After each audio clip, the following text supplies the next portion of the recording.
People call me Granddad Esports or Daddy Esports, which just sounds hilarious in that context. But just because I've been around for so long, and I went from being like an analyst to what I am now, which is like a host and a play-by-play, just because I couldn't keep up with the game as much as I used to. Because as I've got older, my life responsibilities have become more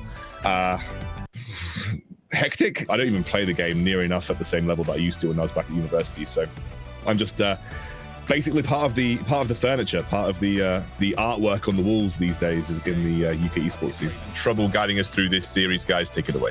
I still remember the first time I ever commentated on a League of Legends match. I was at a tournament in Liverpool, essentially organized by a college teacher. We competed and we got to the semi-finals and we got knocked out.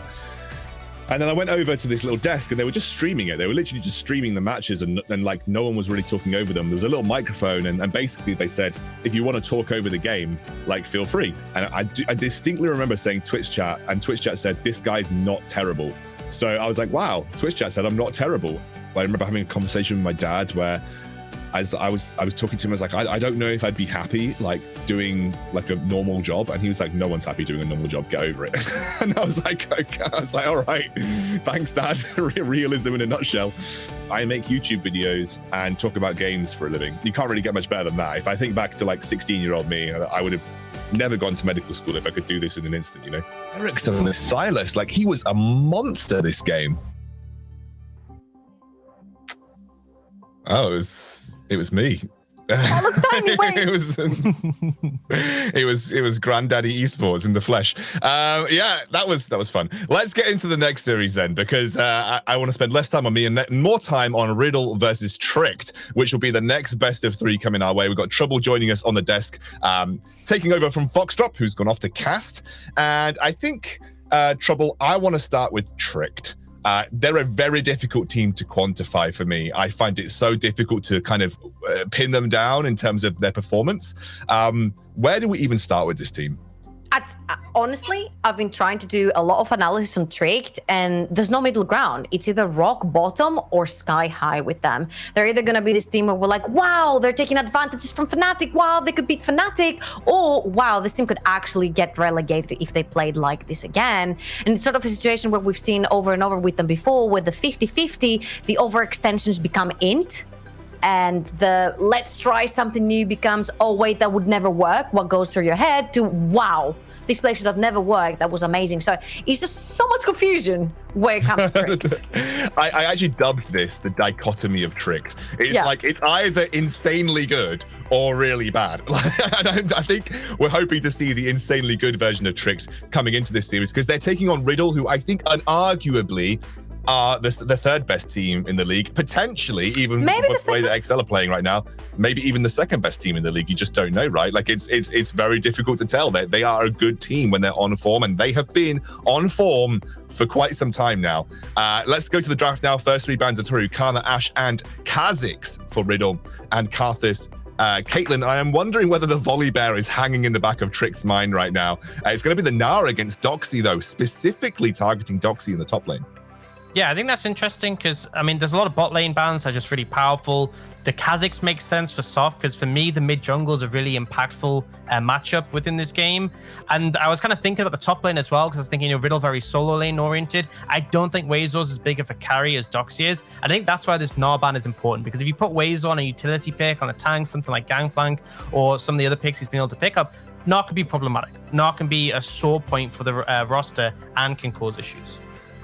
And we don't talk about it a lot, but when the set gets locked in, this is such a mental block for whoever plays Volibear, because the player who's playing Volibear knows that if he goes in too far, he could end up being the death of his team with the set ultimate knocking him back into his team and causing a big splash of damage. And this is most likely going to be either the jungle matchup or the top lane matchup in this case here. But I just wanted to say that it's a little bit weird for me because sure, I understand Dox is really strong onto the Gnar, but you for sure have to have some answers to it. Things going through like the Volibears, the sets, and all that stuff. It's a little bit too strong for you to say, oh, I respect Gnar more than I respect set of Volibear, but we'll have to wait and see for that. I like how you talk about the interaction between Set and Volibear, because it's almost like a bit of a ping pong match where it's like Volibear jumps in, Set's like, no, you don't. Nope. throws him right back into the enemy team. Syndra, this is such a mind blower because for the whole NLC season, I feel like Syndra has been strong, but no one prioritized her until this point, realistically. And we saw a lot of it in that Fnatic series. And now Tricked, very keen to give Eren, or we imagine Eren, obviously there is that flexibility. I know Achu, and Dan, you might be able to expand on this because you know Achu better than I do, but I know he does play mages. I know he's pretty keen to play mages in the right scenario, but this is flexible. But of course, for Eren, could be a big carry pick that they kind of throw on him for that early mid game. Yeah, Achu is really big on the mages. Things like Vigor, Ziggs, definitely big picks for him. I don't think the Syndra necessarily is going to him, though. I think they really want the strong mid-jungle matchup. They want to have something that contests priority and can challenge, especially now that we see Maxi with the Nidalee. You need to be able to assist your jungler in that scenario, whether it's the Volibear, whether they flex that top lane. I like the Syndra coming up mid for the start of Trick. All right, so we'll see the Nidalee gets locked in for Maxi. Actually, Maxi gets this banned away against him a lot. In fact, I was actually talking to Kadril. I don't know if he wants me to quote him on stream. We were talking a little bit about some of the NLC players. And he said, I play against Maxi in solo queue a lot, and his Nidalee destroys me. Like, his Nidalee absolutely destroys me in solo queue. So he's kind of a very high-elo Nidalee jungler that everyone in the sort of the high levels of challenge are very aware of. And it has been banned against him quite a lot. And now he's got his hands on it. He's feeling confident. What this draft says to me, apart from Maxi being a god on Nidalee, obviously, if you have it, flaunt it and pick it by all means, but it shows two different dynamics. It shows Tricked prioritizing their bot lane and Riddle prioritizing their solo lanes. Because you're playing blue side, but you have the chance to counterpick both mid and top, because you've seen the picks from the side of Tricked, and Tricked are like, well, with what we've seen from Ray and Wendell, but we think that with the better bot lane, so we're gonna save our bot for last and try to counterpick them. So this is what I'm seeing here, because picking the Syndra, it's a really good match, like Dan said, together with the Volibear for the 2v2, and also having the Gangplank. It's sort of an easy way onto a side lane where you're playing weak side, but you're not necessarily weak. It's kind of like a joke with Gangplank. You think he's weak side until he solo kills you in the lane. This is how it goes there. So I just want to see where they're going to end up going with their bot lane for Trick. And if they think they're that much stronger, how do you catch the Ezreal and what's going to be paired up with him? Haven't we always said this about both Riddle and Trick to an extent, in the sense that their solo lanes are so ridiculously important, especially for Riddle as well? You know, I actually think that the Trick bot lane is better than especially the current form of the Riddle bot lane. I think that's definitely something that I'll keep my eye on, especially if that Syndra could be flexed. But for Riddle especially, like we've always talked their solo lanes as being like the primary win conditions, which, you know, leads into why we're having so many Doxy bans as well. Like Camille, Renekton, Gnar, like they're really trying to put Doxy under the thumb. And the Lux gets locked in. Solar is available as well.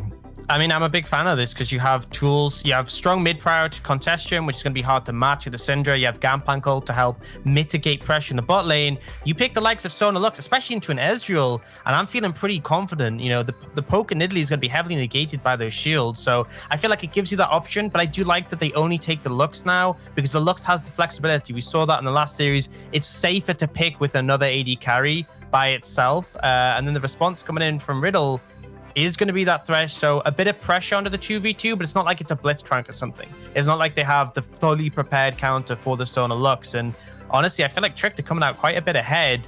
Yeah. I know that a lot of these picks for Riddle are signature picks, Fry on the Ezreal, Maxi on the Nidalee, but ultimately I feel like Tricked overall, that composition just makes a lot more sense.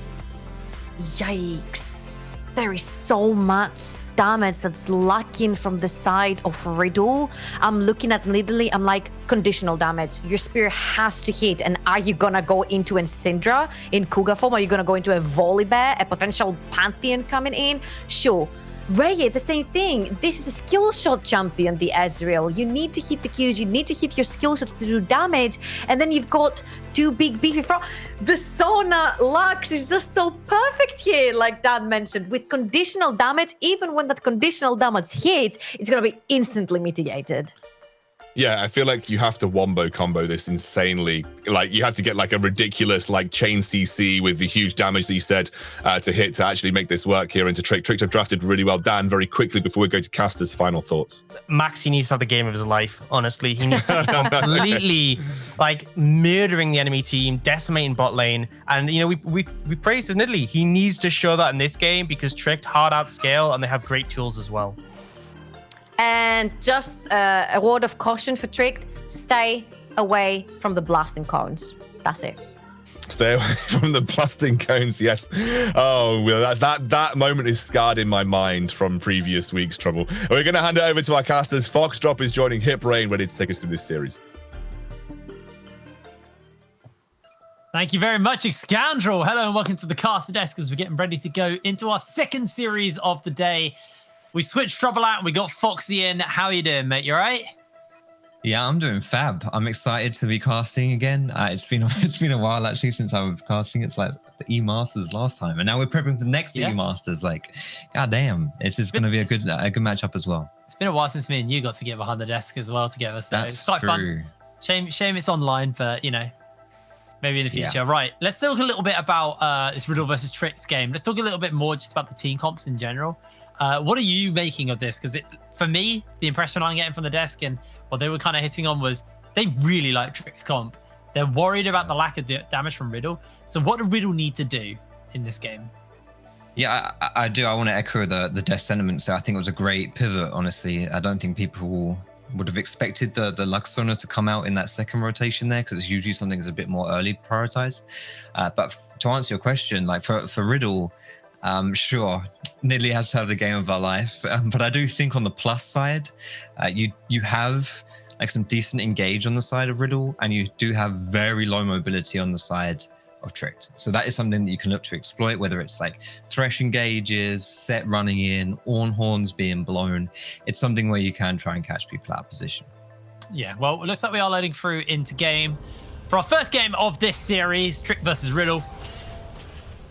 Senkuk's taking the mid lane set. Ghost got the fleet footwork. I did talk a little bit about it with the Ghost in the last game. Not in particular set, but Ghost is a summoner spell. Basically is a mini version of Jinx passive now, except it starts up before you have to get a kill, but you get 5 seconds added every time that you find a kill or assist. So you actually can have a long time where you're a pretty zoomy boy here on the set. We'll keep our eyes on for that. resets. And that's like for set, you often see for runes, like you'll see Hex Flash, because when Hex Flash is combined with Nimbus Cloak, it means you pop out of a bush and bam, you get that move speed. Because move speed is so important on set. He doesn't have a gap closer. He just has to run people down. And so having that Ghost should make it easier for him to navigate things like, you know, Lux Bindings and Syndra Stuns and even Gangplank Barrels, that kind of thing. So he still can reliably get in on people. He doesn't have the secondary there of Hex Flash, but in general, the concept of move speed on set. Wait, does he not even have Nimbus Cloak? He's got he's gone for Resolve secondary, so he can survive this lane versus Syndra better. And I think that's also a big plus for the Ghost. Is like you don't have to have it now, right? You don't have to have the Nimbus Cloak or anything like that. You can go for the Resolve secondary. All right, well, we'll keep our eyes on this mid lane, but for now, all eyes also towards this bot side. A Chew and Flay station. Shielding and healing forever. It's such a hard lane to kill. And if it's been a while, if you haven't seen the Syndra Lux, not Syndra Lux, sorry. I mean, there is a Syndra Lux on the same team, but Lux and Sona bot lane. God damn it, Sona parts up most of the minions. It's right, this is your warm-up series. You know? This is your first. Oh, wait. I only had one series to warm up on, right? Need a second. Sona basically leaves the cannons for Lux and then tries to farm up most of the other minions. But once you hit that 30 CS mark, that's when your support item starts to kind of mess with you a little bit. So it's a bit of a rough one. They kind of split the farm between the pair of them. But the emphasis on funneling most of the gold onto Sona for the scaling that she has and how item dependent she is compared to Lux. Lux is fairly easy to use and fairly efficient with just like a few items here and there. So we keep our eyes on the CS numbers, and when they start to hit their item power spikes as Wendelbow, they got the shoving in the bot lane. He roamed up to the mid lane to see if he could find something onto Aaron. Was unable to though. He's just going to head his way back towards this bot side. Yeah, and this, trying to look for Aaron is a pretty smart play because Aaron has the highest deaths of all mid laners still in the NLC right now. So that's that. Wait, what? All right. That's how it is. I mean, I really wasn't expecting that at all. I didn't even start breaking. I wasn't even talking about the engage because it's like nothing's going to happen here, right? Well, I mean, PlayStation that heal. I don't think he expected that either. Right. Oh, wow. Well, that's a pretty good start for Riot there. To be honest, we've been a bit critical of Riddle's bot lane. This is the perfect start here as we're going to get another cheeky little replay. It's just, there's not really much going on, honestly. It's just Riot clicks and there's so much to say. Get engaged mid lane. Aaron going low. They just jump in and Maxi leaps forward to get the kill. That's the second one for Riddle. And we had our concerns, but already getting themselves 2 kills, putting themselves 1,000 gold ahead is a nice pickup for them. As Soph is just going to pick up these minions. It's one of the times where like your jungle attack thing actually really isn't the end of the world. Especially in Nidalee. Like, if you can get her accelerated, she's such a carnivore jungler. Like she's not one of those herbivores that sits around and just farms jungle camps. Like if she can eat people, she will eat people. And if you give her items and levels to do that, then it's a lot easier and she becomes very oppressive very quickly. As Scoundrel was saying on the desk, if Kadril says that Maxi's Nidalee is a real pain to play against, then I can imagine that that's pretty true. So good start for him. And Aaron going down pretty early here and padding his death stats. Yeah, that's what it's about, right? Like, he wants the comeback. Yeah, he's set himself up for the comeback quite nicely here. Well, let's like look into this mid lane. Yeah, Soph is looking for it, but Stinkux doesn't actually have his ghost, so he's got to play a little bit more safe. No flash, no ghost onto him. Fleet footwork means that he does have sustain in the lane though, so we'll take a little bit of poke for Aaron and just come back up. Also, Set has the passive sustain from the grit anyway, so he's going to be nice and fine for the moment as Riddle once again shoving in this bot lane. The Turin PlayStation, it is going to be rough early. You kind of expect that when you pick this lane. So they're okay to do this for the moment. And it's really on Riddle to make sure they accelerate this before the Solar Lux comes online. And it looks like that's exactly what they're going to do. Maxi's making his way over. Stenkux is making his way over. They got the lantern. They have nowhere to go. Teleport's being thrown down. This is a 5-man dive. PlayStation flashes away. And actually, they are somehow able to turn this around. Tricks able to make their way out. All right, so blowing the summoners that probably should have been blown in that early play. That's the kind of play in solo queue where the enemy flashes away from me, but they've already died once. Like, what? Why does she have flash? Why does she have heal? Like, you've already killed her. That should be down. But still a good response there from Trix not to get dove under that tower. That is a good way to punish these lanes. It was the same when it was the Sonataric set up all those patches ago. It was the way you play against that. You have to attack them early. You go for those tower dives. They're not good at defending against it. And in this case, as a team, good response. Maxi is really, really looking to come up here. There is a ward that actually spot him out, so has been seen. They do pop fight it out with the pink though.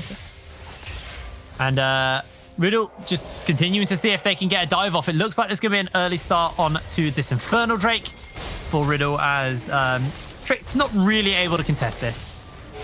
Yeah, they're getting getting used out of that bot prior right now. So again, the fact that you're able to push Sonar and Lux under their tower means that they can't leave their lane. If they can't leave their lane, you can't contest neutral objectives. And that is something, especially when you're playing an early champion, early game jungler like Nidalee, you want to be able to use that strength to get those dragons because it does set up potential win conditions for you. Getting that soul, which can be really huge. The next dragon that's spawning is a mountain, so the soul is either going to be a cloud or an ocean. And obviously ocean can go like really huge in the way of just, I mean, it's just so powerful by itself. But even cloud, when you're looking at just to engage people, like having that extra move speed, having that lower ulti cooldown as well, I think it will really benefit Riddle as well. All right, let's take stock of where we are item-wise as well at this point. So the pickaxe been finished up for Rai, Swifties onto Wendelbow. So far, we're 7 minutes in. There's not really too much of this being picked up. Aaron's going for the Tear the Goddess build onto the Syndra, so doesn't want the Ludens. Wants that kind of larger mana pool and the safety from the shield to work with. Yeah, we see that a bit more actually on the mid laners. Even Hatrix took it on the Orianna in the previous series too. If you get that Seraphs, you are just a little bit safer. And like you say, you also get a butt ton of mana as well. So it's not a bad choice if you're playing quite vulnerable mid laners, like the Syndra can be. And so just going to be stacking up that mana in the early game. Yeah, but obviously it does mean you do have a little bit of a kind of a power trough while you're stacking that up. So somebody has to be aware of. Sure. And with Wendelboe potentially looking to come in for a bit of a flank gank there. I mean, Riddle just have control of wherever their bot lane goes. Any part of the map they head to, they just ward up the area. You can see on your screens right now how much is warded up.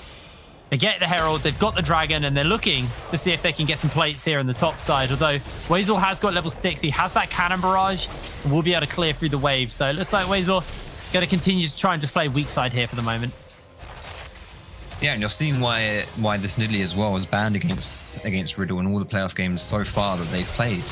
Because honestly, sure, a lot of this is coming from Rye and Wendelboe able to move around, but it's really kind of like a joint effort. Oh!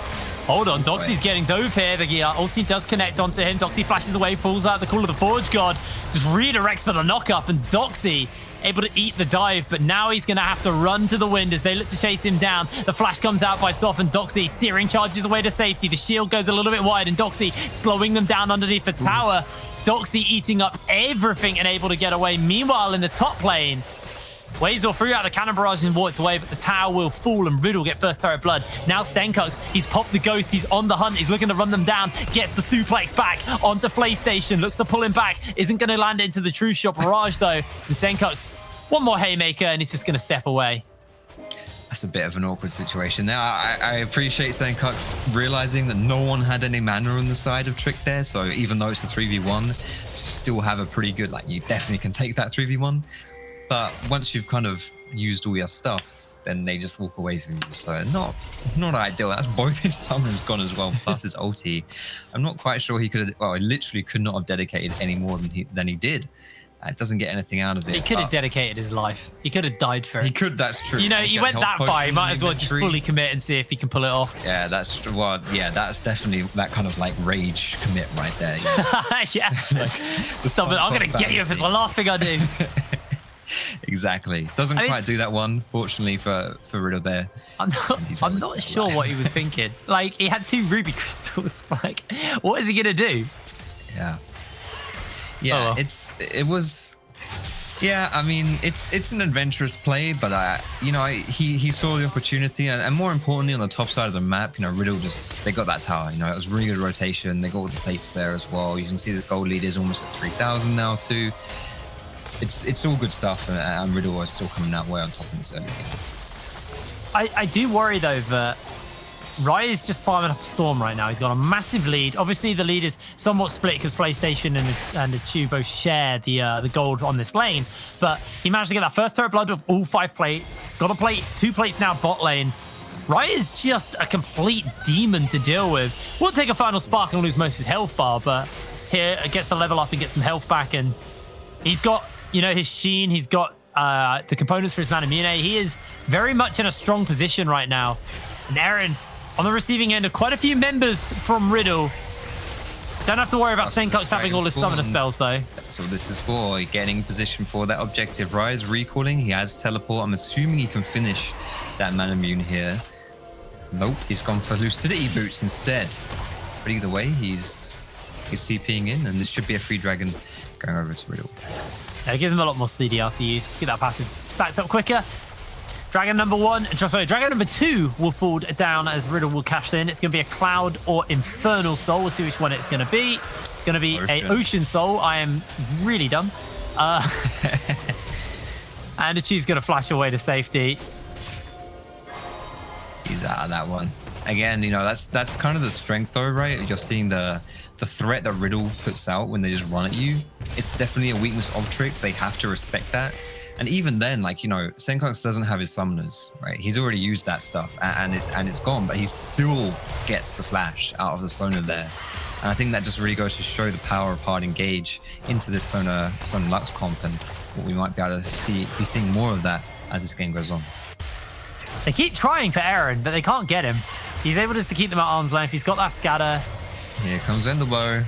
See if Wendelboe can make it happen. The spear's going to go a little bit wide. Stenkux Hasn't quite got the ghost, but he does get the face breaker off. Good dodge out with the ultimate as he just suplexes back and gets the lantern to safety. Final spark. Not really dodged out. Stenkox walks into it, but he's healthy enough to walk away from that one. That was kind of close though. Stenkox surviving on a sliver of health, but just in time for Trix. The cavalry arrives to save Aaron there and force Riddle away. They're going to get a plate here. Probably not a second one or anything like that, but still, all in all, I think that if you're Tricked, you're not too sad about this one. You're still buying time for your Sona to kick in, for your Lux as well, and even your Gangplank to really get rolling. The problem is, though, is the cost. You just saw the cost of sending that many members mid to go for that play is... Sure. Riddle just walk away with an extra tower. They've taken, that's 10 plates now funneled onto Rai. Yeah. Plates will be falling off soon, so they probably won't get any more for him. The top lane, Wazor eats the knock-up. Gonna miss out on the second one from Dox because he throws down the exhaust. Teleport's coming in and Maxi just pieces out. He wants nothing to do with this. Aaron's coming forward, looks for the scout of the week, and Doxy with the fancy dancing, able to dodge away on everything. It's the spear, also gets dodged out by Aaron. Now Stenkox making his way forward. Hasn't got the ghost, does have that flash coming up somewhat soon. Spear finally lands from Maxi, but Riddle decides to cool off the chase. That is the risk when your top laner is 2 levels behind for Riddle right here. So almost basically out of mana, which means he's kind of useless anyway. And Waizo, this is a matchup that we talked about in the pregame, that we kind of recognize that Doxy is favored in this matchup from a player-to-player basis.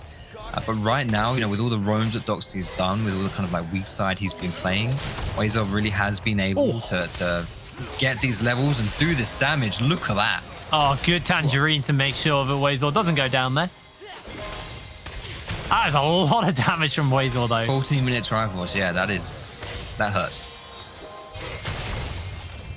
He's able to clear out those waves. And again, they got members they can funnel gold onto because of the Sona Lux, so it's fine for Wazor to collect in on this farm.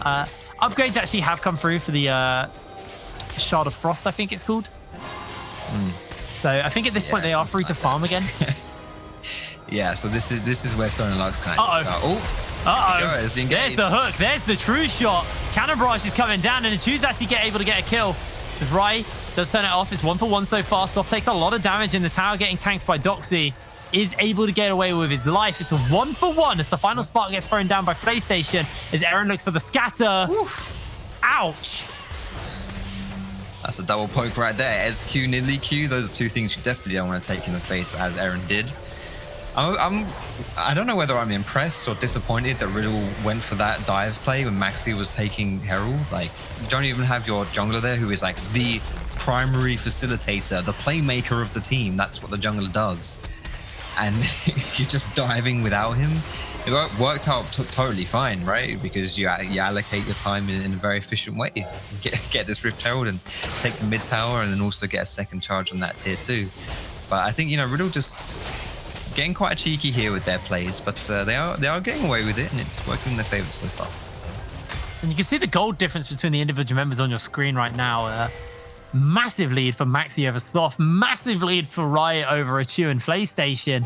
Yeah, look at Jungle's up. Everywhere is up. And just a big lead for Riddle. And, everybody was favoring on the desk Trix comp. Everyone said this is a really, really good team they've drafted here. But Riddle, they had a game plan. They've been able to execute on it. And Trix seem a little bit more lost at the moment for themselves. Yeah, I want to see what happens as this game progresses and as we really see the power of Lux Sona, which kind of comes into its own when you start grouping up more. Whereas at this point in the game, we haven't been doing that. And I don't really think that Riddle necessarily even wants to do that too much. But we'll see, because this dragon is spawning and Trix looking for that engage. Good lantern, though, by Wendelbo to make sure that Rai's going to get out safely. Everybody's grouped up here. They got the flank coming in from Doxy. From downtown, Soft takes the hook, takes half his health, gets the shield off as the True Shot Barrage, narrowly avoided, but here comes the Cowman, gets the knock up on the free, looking for a little bit more. The Stormbringer gets thrown down, Doxy gets a 2-man knock up, another hook lands onto Soft as he gets played back, but the final chapter, the final spark even being thrown down. It's a 1-for-1 so far, but PlayStation's health bar is just melted through. A double kill for Ryan. Stenkox is dealing with a chew. The Ghost is on and he's just playing with his food. Wazor pops the stopwatch for style points as Riddle mop up the ace. 4-for-1, that's a pretty clean team fight right there. And that could just be a huge turning point of this game. When I say turning point, I mean kind of nail in the coffin. You don't want to call a game too early, but this is something where Riddle have kept up the tempo here. And in doing so, they're going to secure themselves this third dragon, which is an Ocean, setting themselves up for Ocean Soul right here. Because that's a huge thing. You know, Ocean Soul is a really, really powerful dragon. I talked about it a bit earlier on. And this fight really starts off with a great flank from Doxy. And you'll see the Sona and the Lux, they like synergize their ultimates right there. And that's great. There's a lot of damage that goes down and it looks really sexy and all that business, but they just don't quite have the damage for it. You know, they're just a little bit too far behind at this point. If you're looking at the itemization, you know, there's not even a completed item on either of the bot laners right now. They can't go for that play and just a little bit too weak. And as a result, they lose the fight and they lose the dragon. Cost them pretty heavily there. A lot of Sparks going to come and try and clear the wave out. Rai had the Triforce and the Manamine for that fight as well. So he used 2 items on the Ezreal. This is the kind of major spike for Ez, is that 2 item spike. So good stuff for him. Obviously, you got to keep in mind as well, Doxy's going to be able to hand him a Trinity Fusion a little bit later on in this game if they decide to upgrade that. And just overall, Riddle, you know, they're very much in control. And we're looking at a 22-minute Ocean Soul. If Riddle can get that, I just don't know what Tricked can do to cut through them. Through an Ocean Soul, I don't think this Tricked comp, in its current state and how far behind they are, has any way to actually handle an Ocean Souled up Doxy and Senkux, while the rest of the team will just be able to put the damage out. There's enough sustain then afforded to them. Yeah, and that's the thing. Like when you're fighting against Ocean Soul, because it does give you sustain, it makes those kind of prolonged fights a lot harder. The problem is, when you look on the side of Tricked here, where is their burst damage, you know? Like, sure, in theory, you've got like Syndra, you've got Luxona, like that's cool. But when you consider there's like big front line on the side of Riddle, you can't burst that. Doxy's just gonna 1v1 Wazel here, doing so much damage to him. He does have that flash defeat. Oh! Okay. I forgot Ezreal was on his side. As well. He wasn't expecting that. He was not expecting that. Oh no. Poor guy. And like you were like the point you were just making about how they've got the Sona, the Lux, the Syndra. Look at the itemization on the front line. Adaptive Helm. There's going to be a Abyssal Mask getting picked up for Doxy. They're just going to itemize Magic Resist, and all of the burst damage is then kind of somewhat negated. You obviously do have the late game Gangplank as well, who, if he gets enough crit, can just land those big barrels, but the Ocean Soul negates that. And in a way, Ocean Soul kind of gives you a slightly weaker version of what Sona Lux looks to do, except they had a laning phase to go with it. So, I mean, it's kind of swings and roundabouts on that one. Yeah, I do think, you know, Ocean Soul is going to be so hard to play against. You're not ever going to be able to kill this set or this Ornn. And I just think it's going to be, yeah, a game that's already looking really tough to play is going to look nigh impossible to beat, honestly. And as this game does progress, you're seeing, you know, like things like Baron spawning now, you know, and it's like you can't keep conceding things. You can't keep playing the patient game and the scaling game. Because if you are tricked here, you are running out of time. You know, you're on that timer now. The timer is fast approaching, but can you do anything about it? And honestly, the answer is, unless Riddle does something really dumb, not really. And that's going to be very tough for Tricked. I mean, Tricked just aren't giving them that opportunity as well. That's the key thing is, you know, Riddle will have to do something dumb, but they don't want to do anything dumb. They know they've got this game. Let's be fair, once that soul gets picked up, they know they've got this game in the bag. So why make any risks? Why make a silly mistake? They've got their side lanes pushing in top and bot. Erin's gone up to go deal with that, while Senkux is just ushering this bot wave in. And Doxy's coming in on the flank. 1 minute until the Baron comes up, and instantly into the Bounce House, and down goes Sona. Just a beautiful combo of abilities, and Achu had nowhere to go. I love that barrier from Achu. Like, he gets flashed over the wall and pops the barrier as if that's going to do absolutely anything to keep you alive right there. But hey, at least the spirit is willing, even if the body is not. He tried something, and yeah, it doesn't quite work out. But again, you know, it's the engage, man. That's how you punish these team comps. It's like Sona, and that's a pretty strong engage. Senkux is just able to dodge everything and walk away. Dragon's coming up in 25 seconds. Riddle just has so much control. Look over the jungle. They can find Tricks wherever they go. And Tricks, you know, they need to contest this dragon. They can't fight into Ocean Soul. but I just don't know how. Wazor's going to take a little bit of poke from the spear. And Rai may just look for a little bit more as the hook goes a little bit wide. And Wazor now chasing onto Maxi. Senkuk's coming in onto the flank. Here comes the cannon barrage. Rai's able to shift away to safety. Senkuk's coming in on that ultimate. Doesn't quite have himself the ulti available. As the poke is landing, the hook comes down. PlayStation takes a little bit of damage. As they actually Stormbring onto Wendelbow. He just flashes boxes and blast cones away to safety. True Shot Barrage goes wide. It's just sending a message. Riddle, though, they are not here to lose. They're going to find their knockup. Doxy standing in the middle of the team, and PlayStation splashing away to safety as Rai gets himself a legendary kill. That's his 8th kill of the game as he looks to chase for more. He's teleporting for the flank. It's the flanking Ezreal, but now he has to run as a bear's chasing him down. Oh no, Doxy's here to save the day, and Soft's going to take even more poke. Rai just going so ham on the Ezreal. They find their pick, and they're going to turn it into Dragon. PlayStation is just going to get beaten up by Senkuk's. There's not too much he's going to be able to do here. As 1-2, buckle my shoe, PlayStation's going down. Yeah, Doxy's come in just to lend a helping hand here as well. All thumbs up around, gentlemanly agreement. Well played, you did your best, but I really don't think you're going to be able to beat that in that situation. So that's a pretty hard hitter. And I don't think Lux wants to be on the receiving end of that one. And that is, as you say, the Ocean Soul, 24 minutes. That's quite early, and that's kind of the death knell here for this game 1 of our best of 3. Mind that the winner of this series will be playing up against BTXL tomorrow in the semi-finals, and the winner of that series locks in a place at EU Masters.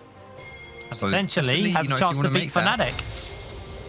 Yeah, well, so no. If you win next series, you don't you get EU Masters straight up? Yeah, you could still lose. So if you win versus XL, yes, you get EU Masters. Yeah. That's guaranteed, and then you're also in with a chance of beating Fnatic and getting potentially a better spot at EU Masters. Yeah. So you know that is the goals of this game, is to make it through to tomorrow. If you don't, this is it. There's no second chances anymore.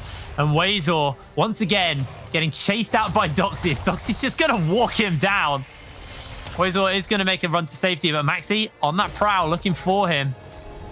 And same for Rai. Oh no, Wazor, you are in for a whole world of hurt, my friend. That was 4 auto attacks. Yeah, that's... Man, Rai just... So when I was covering... I can't remember exactly who it was at Rai. I think maybe it was Singularity. E-Masters in spring. I was talking to a teammate of Rai and talking about, so what champions, what's the strats, what's going on. It was like, I can't tell you too much, don't want to give it away, but don't give Rai Ezreal. That's what he said. That was the only thing he would tell me. And Rai didn't get Ezreal in E-Masters, and I didn't win a single game. And now, just like, he is so comfortable on this champion. And Ez, as an AD carry in the meta right now, is really showing huge prominence. You've got like Caitlyn, you've got Ashe, you've got Ez. And in the hands of Rai, I just think it's something that you've got to be so afraid of. Like, he's just so confident on the way he plays that champ. Yeah, and he's got that Trinity Fusion, he's got the materials, he's got the fully stacked Mirror Mana. I just think he's immortal at this point. He's going to be so hard to kill with the Ocean Soul. Doxy just stood in the middle of 4, lost half his health, and he's just healing up like an absolute madman. Rai barely took any damage from that final spark, and they just have complete control. They don't have any issues. Wazor going to take a lot of damage from Rai. Baron spawned up and it's on the Rift, so I'd like to see Riddle just switch over there and get their tactic towards there, because I don't really think they're going to be able to easily close out without it, but looks like that is the game plan now. They're going to move over. There's just no need not to. Like this is such easy peasy lemon squeezy League of Legends right now. You have stronger lanes, you have a stronger jungler, so you use that to take dragons. You get the first dragon, the second, the third, the fourth, the Baron, that's Soul. And then Baron spawns and you take that as well. Trick to try and stop this one, but I'm not sure. You take the team fight. They actually missed the recharge. Crescendo lands, but Doxy going to find himself a bit of a revenge kill. Doxy, that was a bit of a troll. Second cast in your ulti, buddy. What was it you said about the Ez ult sending a statement? Something like that? Maybe it's the same. That's ultimate BM. Intentional. He did it to BM give them all the brittle stacks and to slow them down. That was the only reason he did it. True. And now Tricked is tilted going into game 2 because of the ultimate BM. So yeah, good strat there, Doxy, mate. It's the intangibles, you know, that really secure players as being elite. I think Doxy's definitely showcased that this game. Yeah, I actually think Doxy's had a really good game. I mean, we've seen an Ornn almost solo kill a Gangplank twice now. One of those times it wasn't a solo kill because Rice stole it with the true shot. But yeah, I mean, this is a worrying sign when you've got, you know, the tank solo killing the late game carry. Yeah, and he was playing weak side all game as well. Like, you know, he's been a role player and he's still kind of carrying, which is kind of insane. You know, I think as you're looking into game 2, definitely want to see some adjustments in the draft, because I think the Riddle have quite a bit of comfort right here. You know, Maxi had this Nidalee ban against him in every single game so far in the playoffs, but he gets to play it this game and he's done pretty well on that. Ryze Ezreal, I really don't think we're going to be seeing that again either. You know, I do think there's a lot of comfort on the side of Riddle, and for Tricked here, they are the underdogs going into this series. But back in 2016, in a best of 5, Tricked did 3-0 Riddled in the first season of Ragnarok, which was the OG Nordic Championship. Oh my lord, I forgot about Ragnarok. There's a chance. History would say there's a chance. Sure. I don't think there's a chance in this game, unfortunately. Soft, though, he's not done. He's going to Stormbreak onto Wendelbow. The box gets thrown out, the Cannon Barrage in the flash, and Aaron's going to get chunked. Senkox is literally in the middle, underneath the tower, eating everything. The Call of the Forge Squad's been thrown down, and Trick, they find themselves in the bounce house. Ulti's going to connect as Doxy finds himself a killing spree. Riddle go for the tower dive. Don't even lose a single member as they crack open the base. Achu's going to get caught in the knock-up, and the double kill's picked up for Riot. That Sona's health bar just evaporated. Achu's had an incredibly rough game on this, and Riddle, they look to take this first game of this best of 3. They're onto the turrets. They're onto the Nexus. Maybe looking for a few glory kills. The stop has a dance on the fountain and instantly pays the price for it. 29 minutes on the clock, and Riddle take the first game. Very convincing game 1 from Riddle there. Seeing why they are touted as a bit of an underdog to maybe even finish top 2 in the NLC. Yeah. And that was just a really solid game. Like, legit, just paint by numbers, easy peasy lemon squeezy, and not really too much to criticize from them. I mean, you got to remember there's 2 teams that are taking a win off Fnatic, and that's Riddle and XL. Both in best of situations. So Riddle, you know, by no means are a team to smear at. And, you know, if they make it through versus XL, if they make it over in a 2-0, I genuinely think XL might have a really, really rough best of tomorrow.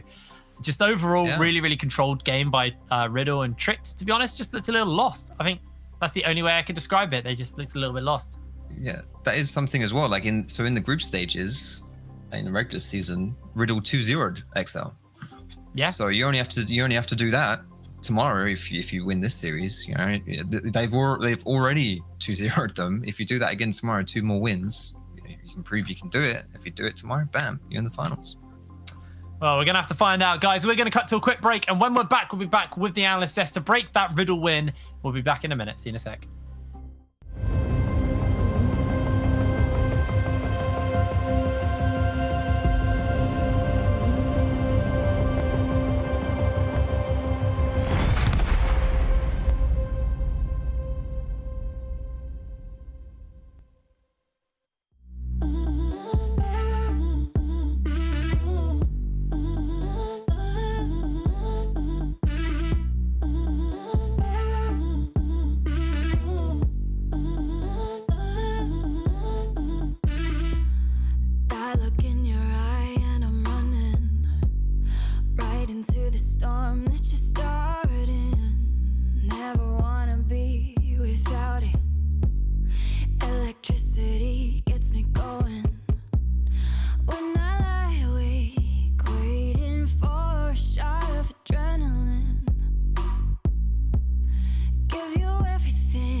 Ain't I mistaken?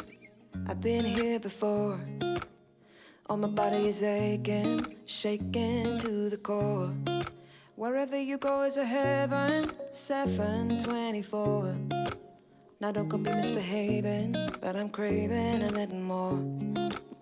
Can't keep my thoughts inside, don't want no place to hide. Can't get you off my mind, all night and day. You always played it cool, oh but I ain't no fool. I know you feel it too, so what do you say? Well, I'ma give it a try, baby. Don't let the summer go by, baby. No, I don't wanna say goodbye, baby. Maybe we should give it a try. Why don't we give it a try?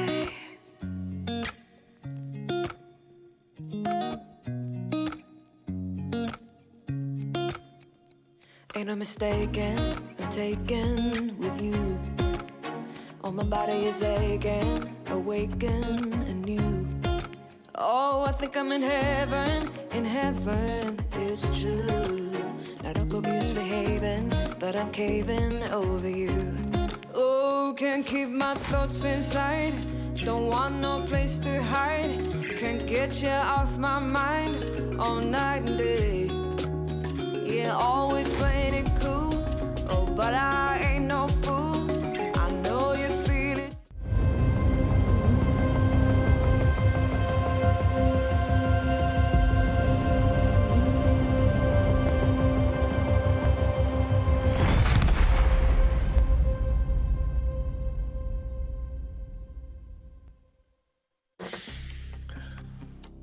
Well, that was quick.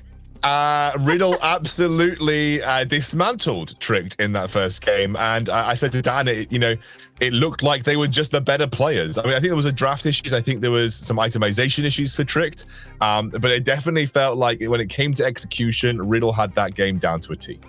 Honestly, I feel like the draft was fine for Tricked, and I think this was contrary to Series 1. I think this is very clear that better draft doesn't always win. I think this was just Riddle executing better. They knew exactly where to push the advantages. They honestly smashed a wall down with bot lane, and Rye became massive, Maxi became massive, and it was just honestly better execution with the composition. And as you said, it was a quick one. We definitely said it needed to be against Sona Lux, but they managed to pull it off. It's just my problem is that we talked about, sky high or rock bottom with Tricked. I just don't understand a lot of the decision making that was taken. You know that your only early game playthrough is going to be the Syndra Volibear. You can dominate with Syndra Volibear, especially when you're against the Riddle. She's super squishy. You stun her once, she's dead after level 6 if she gets caught with Volibear and Syndra. And you go Archangel stuff? It makes absolutely no sense. It takes away all your power from your level 6, from the skirmishes into the river, and at the end of the day, Tricked had no way to play through any single lane. And even though, I saw Senkax and Doxy on 2 tanks, and I'm like, this is doomed. Literally, we're talking about Riddle having probably some of the best solo laners in the NLC, choking them down on tanks, potentially would be the best. And I can't necessarily give it all to Raya, because if you have in your hands a 5-0 Ezreal that's taking his first kill 2 minutes into the game, sure, the game is easier for you. I think it was all down to Tricked completely missing the mark on execution.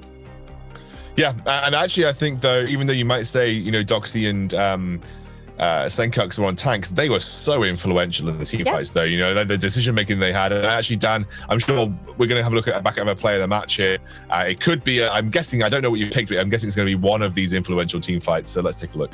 Absolutely is. And I think contextually for this situation, Riddle are ahead here. You have Ryan's 2-item spike, which is really powerful, the Triforce and the Manamune not fully stacked, but it's the approach that is great here. You see how Ryan, Maxi in particular, put him down damage without committing too much, but then Doxy comes in with a beautiful flank. They really split up the team effectively, and it's very much the backline just isolating targets. And even when it looks like there's a bit of a turnaround, Senkux then goes in and just decimates this backline. I think it was not just the strength, the gold lead they had already, but also the way they just isolated members, the way they split Tricked up, and then were able to dive them and demolish them, was just really great to see. And I feel like this team fight, when it was sole point for Riddle and they got a massive, even bigger gold lead, was kind of just the end for the side of Trek. I think after that point, it was really just hoping the enemy team make a mistake. Yeah, and I have to give props to Wendelbo as well, because he was constantly finding the hooks on the Sona, on the Lux, on the squishier members from the side of Tricked. And before all your items are stacked, before you have the survivability, one hook is all it takes for you to go down. And A2 Sona was literally the target for Wendelbo. He kept on hitting the hooks over and over and over again. And that was also a big difference maker in the fights. Yeah, I actually think that we have levied some criticism towards the Riddle bot lane over the course of this split. They have been pointed at in terms of being shaky with their performances, maybe the weaker side when it comes to the Riddle lineup. But honestly, Ray and Vendelbo looked unbelievably good this game, especially on that Thresh and Ezreal. I mean, we talked about Ezreal for Ray a long time through the last split as well as this split, but obviously delivered when it absolutely counted. One game away to securing their place versus XL and tomorrow's best of 3. We're going to go to a quick break. When we're back, we'll have that second draft.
Am I wasting time?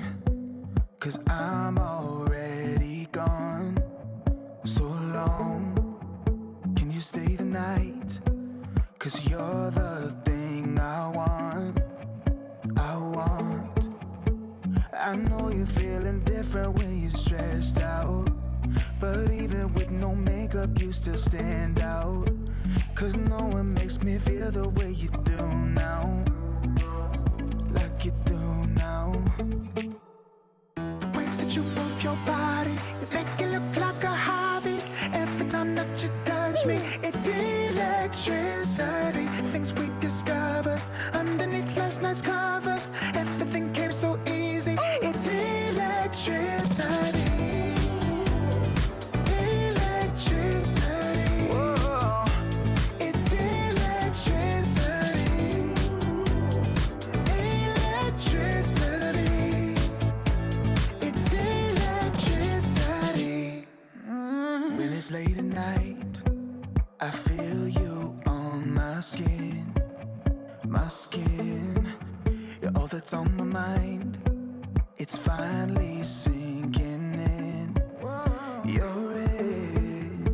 I know you're feeling different when you're stressed out, but even with no makeup you still stand out. 'Cause no one makes me feel the way you do now. Like you do now.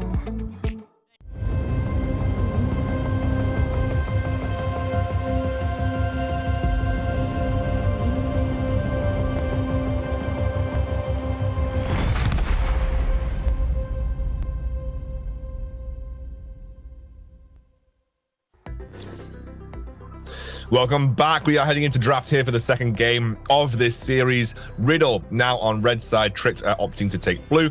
And honestly, Tricked really have to shape up for this series. If they want to challenge Riddle, which honestly did not look pretty, no, they didn't look like they were in a particularly good state to do so last game. They need to really ramp it up in this particular draft.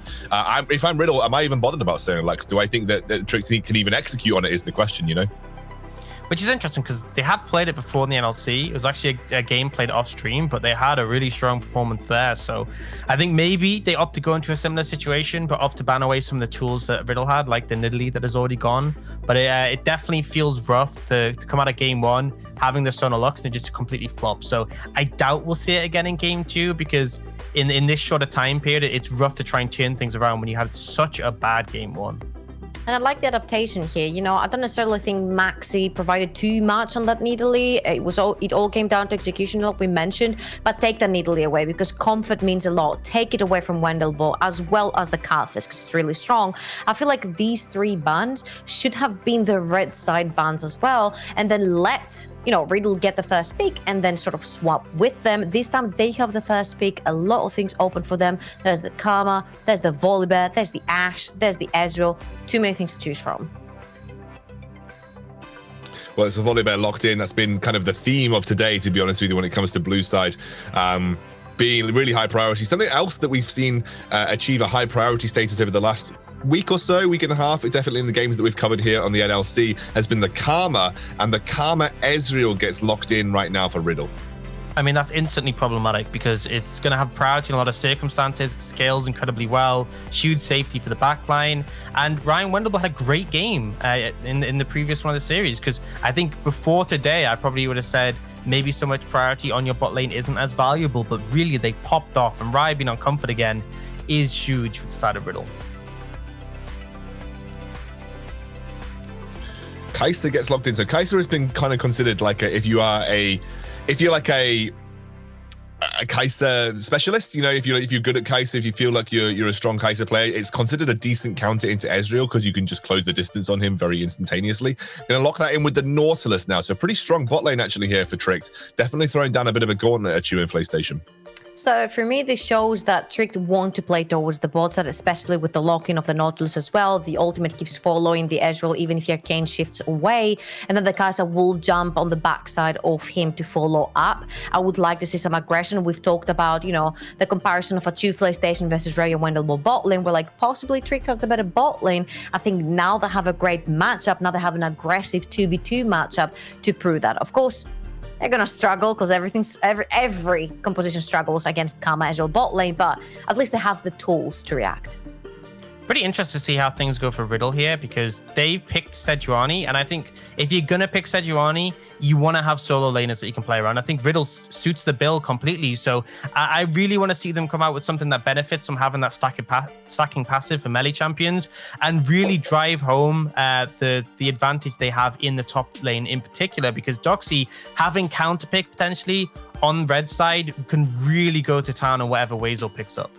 You know, honestly, if I was Riddle here, I agree with Dan. You have to play through the solo lanes, but Senkax is also an amazing Twisted Fate, which has been left open, and that instantly gives you a lot of pressure down bot. We said how the bot lane of Tricked wants to fight as well because they have the tools, but with a Twisted Fate potentially in the middle that will break everything, they will ban it themselves. That's extremely weird for me. Well, it maybe Senkax maybe just doesn't feel like it slots into the composition that they want to play. I mean, yeah, it's something that we've seen Senkax play really well, right? Looking from a few of their bans, I mean, the fact they banned away Gangplank, Twisted Fate, and Galio, and the fact that the enemy team has, Kai'Sa Nautilus, it seems like they want to eliminate any potential to hard play through bot for Tricked, because those champions really enable some heavy bot lane play, and particularly, I would expect to see like an Ezreal Karma dived at level 6 on the back of that. I'm really happy to see the Camille here, especially with the Nectar band away and the fact that Weasel doesn't have a great pool to answer it. It synergizes super well with the Sejuani and gives you a split push win condition, despite what might come through from Trick here. So I like that this is the sort of thing you want to do. This is what XL should have been doing. If you're going to pick the Sejuani, pick something like the Camille that matches up with it. And I'm excited to see what they bring out for Senkax as well. You say Wazer can't reply to it. Oh, sorry, Excounder, but there's an Azir still locked in there. You could potentially, take the Azir, throw the Camille out of the way, but it's the boring side. Okay, fine. Like you said, Azir, which is one of Aaron's sort of favorite champions, is still up and available for him. He locks it in. He's kind of known for his Azir.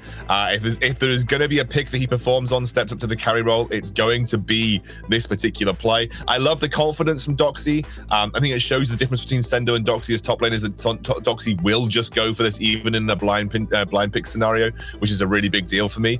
And I agree with you, Dan. I think that the combination there is really nice. And I guess the reason they banned the Twisted Fate is maybe they weren't comfortable blind picking a mid laner in this scenario. Maybe they wanted to see exactly what they were going up into, and they didn't want to just take the Twisted Fate and then leave themselves open to whatever Aaron wants to do, and they're going to lock in the Corki at the end.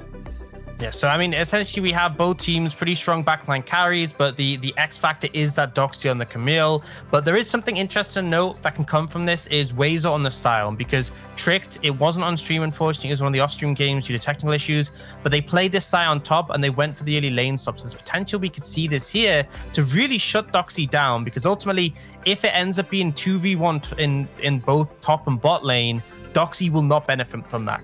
Doxy missing out on farm and also being against double range champions is going to have a bad time. Well, it'll be range champion as support, but I think that could come out here if Tricked are looking to capitalize. Yeah, and I think, Tricked have definitely got a clear game plan. I actually like this Trick draft. I think it's pretty solid. I think it plays to their strengths. I think if you're going to get a win here, it's going to be through the types of champions that you picked up in this scenario. But I also do really like what Riddle have brought. Definitely feels like Doxy is the X factor, though. If Doxy has a poor game, I'm starting to worry for Riddle's composition as a whole. We'll have to see how it plays out, though. We're going to hand it back over to our casters, Foxdrop and Hitbrain. Thank you very much, Scoundrel. Hello and welcome back to the caster desk as we're getting ready to go into our second game of this series between Tricked and Riddle. Tricked have their back to the wall right now as Riddle picked up that last win in very dominant fashion, and Rai just got his Ezreal once again.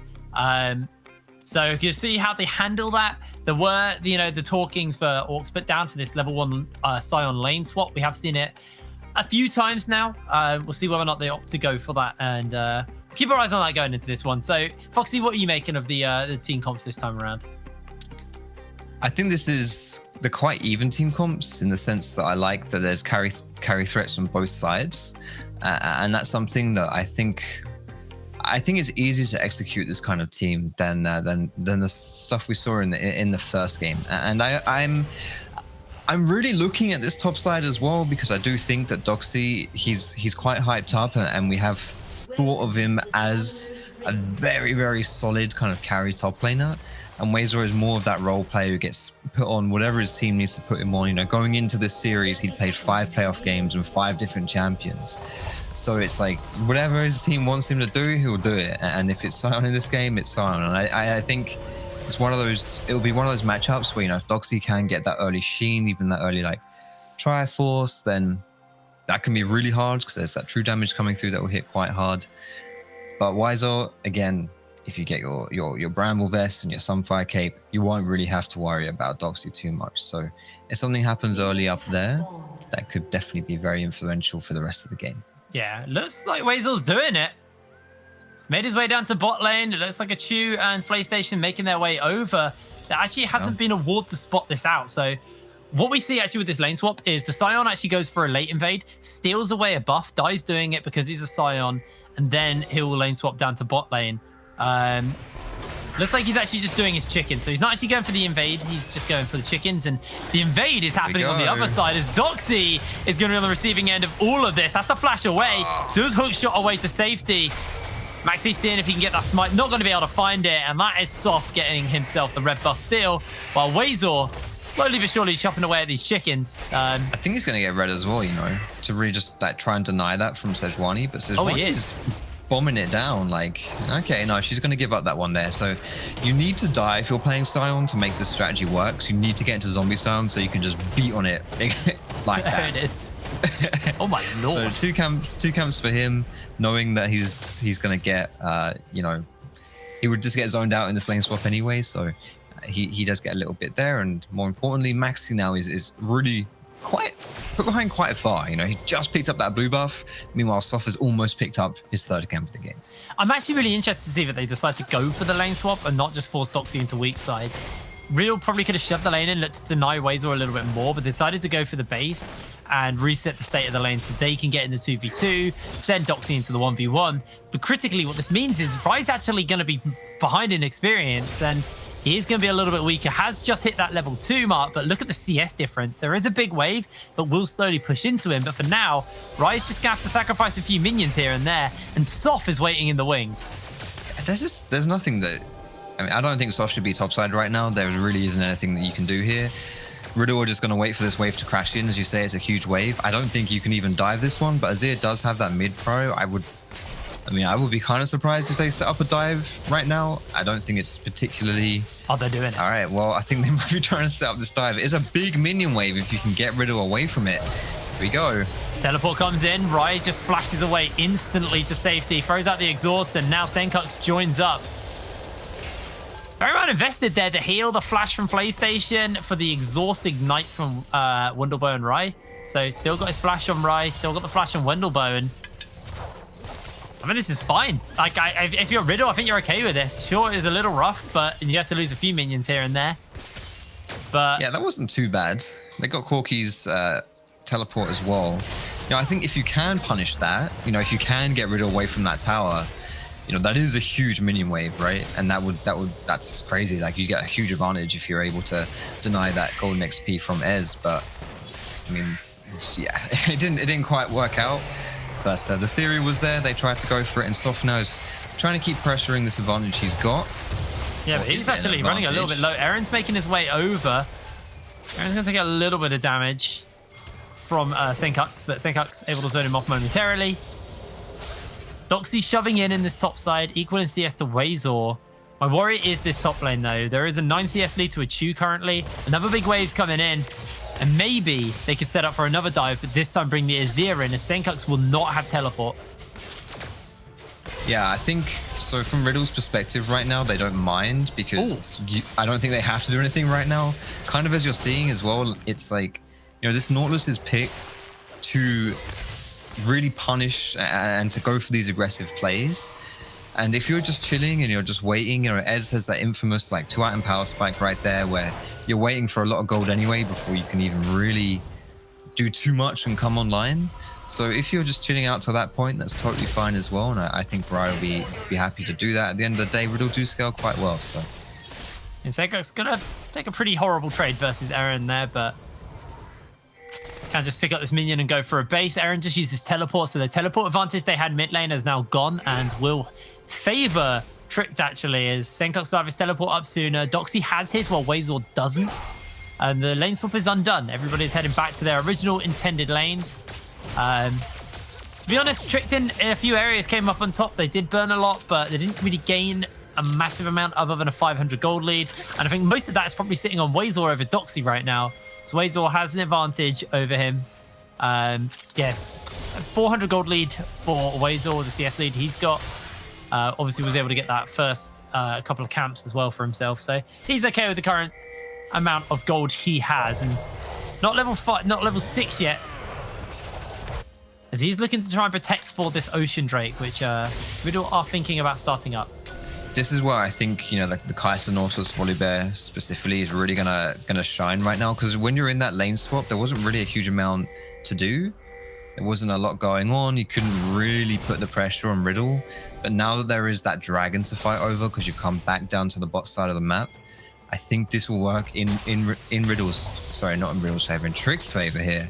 Because, you know, this Volibear into Sejuani, that works in your advantage. You've got this Nautilus who's got really good playmaking CC, and, you know, I think this is where you're strongly for Trick. Like, you could potentially try and go for it, but they're going to dive in mid. Yeah, they are looking for Senkux. Senkux has used the flash and everything. He's got the tower shots landing onto Aaron, and Aaron almost goes down. Senkux 1 versus 2, able to dissuade the dive. Got that level 6 available. Package coming up in a minute. So if they can hold off on this dragon, Riddle will be able to use that package synced up with the dragon timer to just get control of the dragon area. That was kind of crazy. Diving underneath tier 2 mid tower, 7 minutes into the game. Volibear pretty good at diving towers when he has his ultimate up, and he can own wrecker the tower and not take any damage from it. But at level 4, I'm not quite sure that's where it's at. And it's kind of peculiar, like the way that Tricked have been playing here. Like, yeah, they've been using mid prio, but it just seems like a strange way to play when you have an Azir in the mid lane. You know, like when they were setting up that dive in the top lane, when Soft was going for those invade on the chickens. This play right here as well. These are all plays that don't really fit into like the Azir identity of what you expect when you pick an Azir in that mid lane, and we're much better suited to kind of like a different style of mid laner. So it's interesting to me that they're still going for those plays. It's not quite working out for them. No, but it looks like they are going to try and get something here. Soft is starting up the Rift Herald. Riddle, they're now just going, right, let's sync everything up. Let's go for this dragon. I believe Senkux has gone back and picked the package up. We'll have to see if he wants to go for that.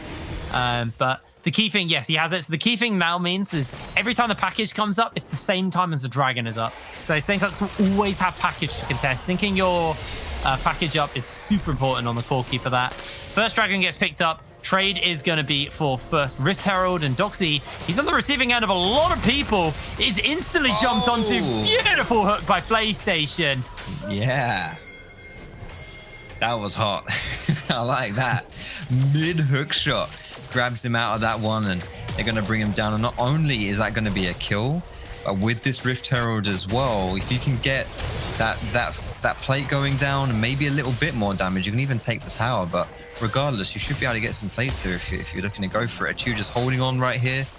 If he wants to put the Herald down, he's going to wait maybe 2 more auto attacks here before he slaps that one down. I think they actually want to give him solo gold here. He's got it, so like he's pretty much guaranteed complete solo gold on this tower and all those plates. They're actually waiting for a potential dive here as Ultimate gets thrown out. Rai able to dodge away on the charge. He gets jumped onto as the own wrecker gets used. They're just pulling him back, and Rai's going to go down. They do catch him inside underneath the tower though, and now it looks like Riddle are actually looking to turn this one around, finding a double kill onto Doxy. Riddle turned that around. Yeah, Trick's bit off way more than they could chew right there. They were looking for that cheeky play, kind of baiting Riddle into staying near the tower without them realizing that, oh, good heavens, PlayStation, mate. Come on, how can you hit the really hard ones and miss the ones where they face check you? That's crazy. But hey, he hit the cool one. That's what that matters, really. And I think Achu can still get this tower. He can still get the plates, right? Because he's still got this Rift Herald. And I think you might see, as you say, like Solid Gold going over to him because PlayStation is just going to get the hell out of here. And this is the health range now on a tower where Shelly can just one-shot it. If you're curious about why pros don't just instantly put Shelly down and why they actually take plates first, it's because when plates get taken in quick succession, towers get a lot of armor. And that makes it harder for you to take down when you're auto-attacking it.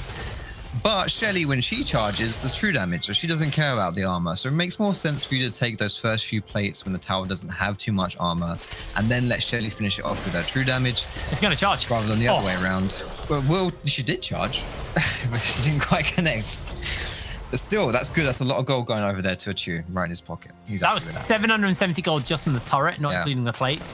You can see the gold difference between AD carries on your screen. That's great. And the reason why this is really big is Kai'Sa is different from current meta ADCs. A lot of meta ADCs spike on 2 items. Ezreal is a great example of that. Manamune and Triforce. That is when Ezreal turns online.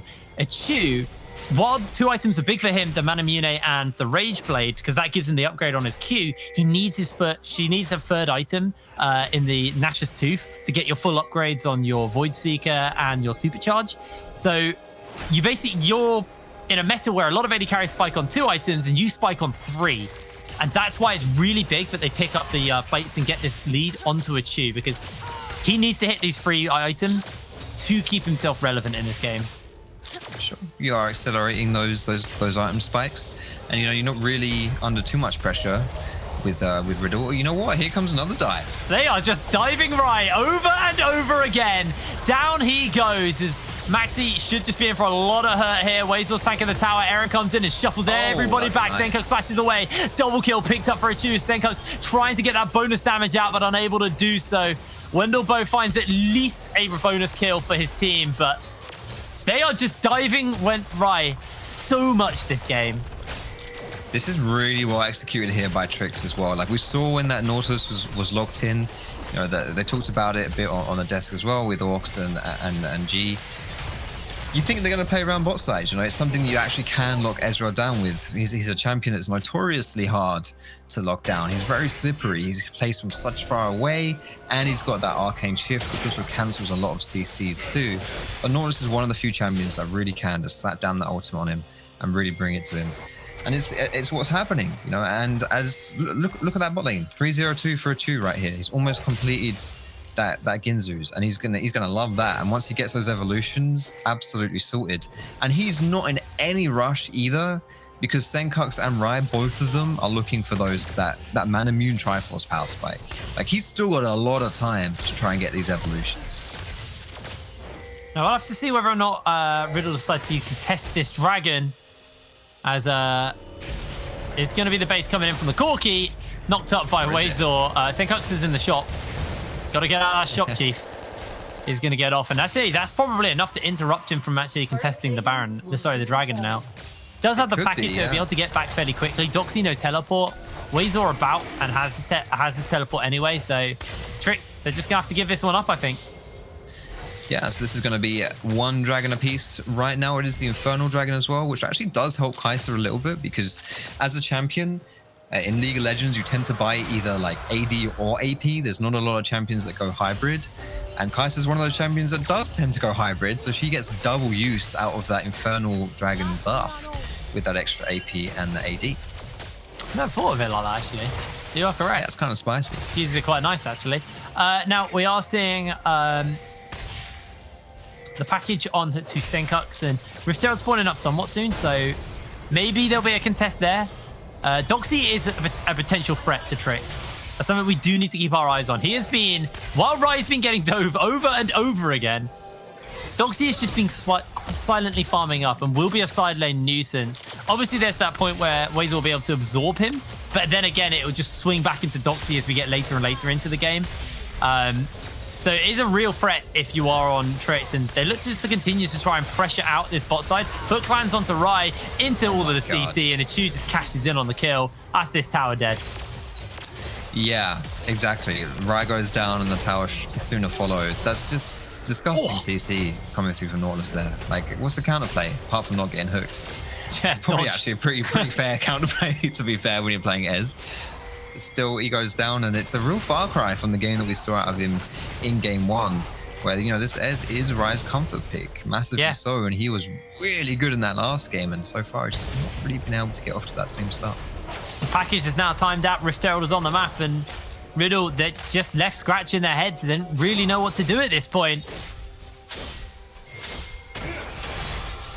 I think honestly, like, I'm not too worried from Riddle's standpoint, because you are still waiting to kind of reach that, you know, that Triforce, the upgraded mirror manners and whatnot.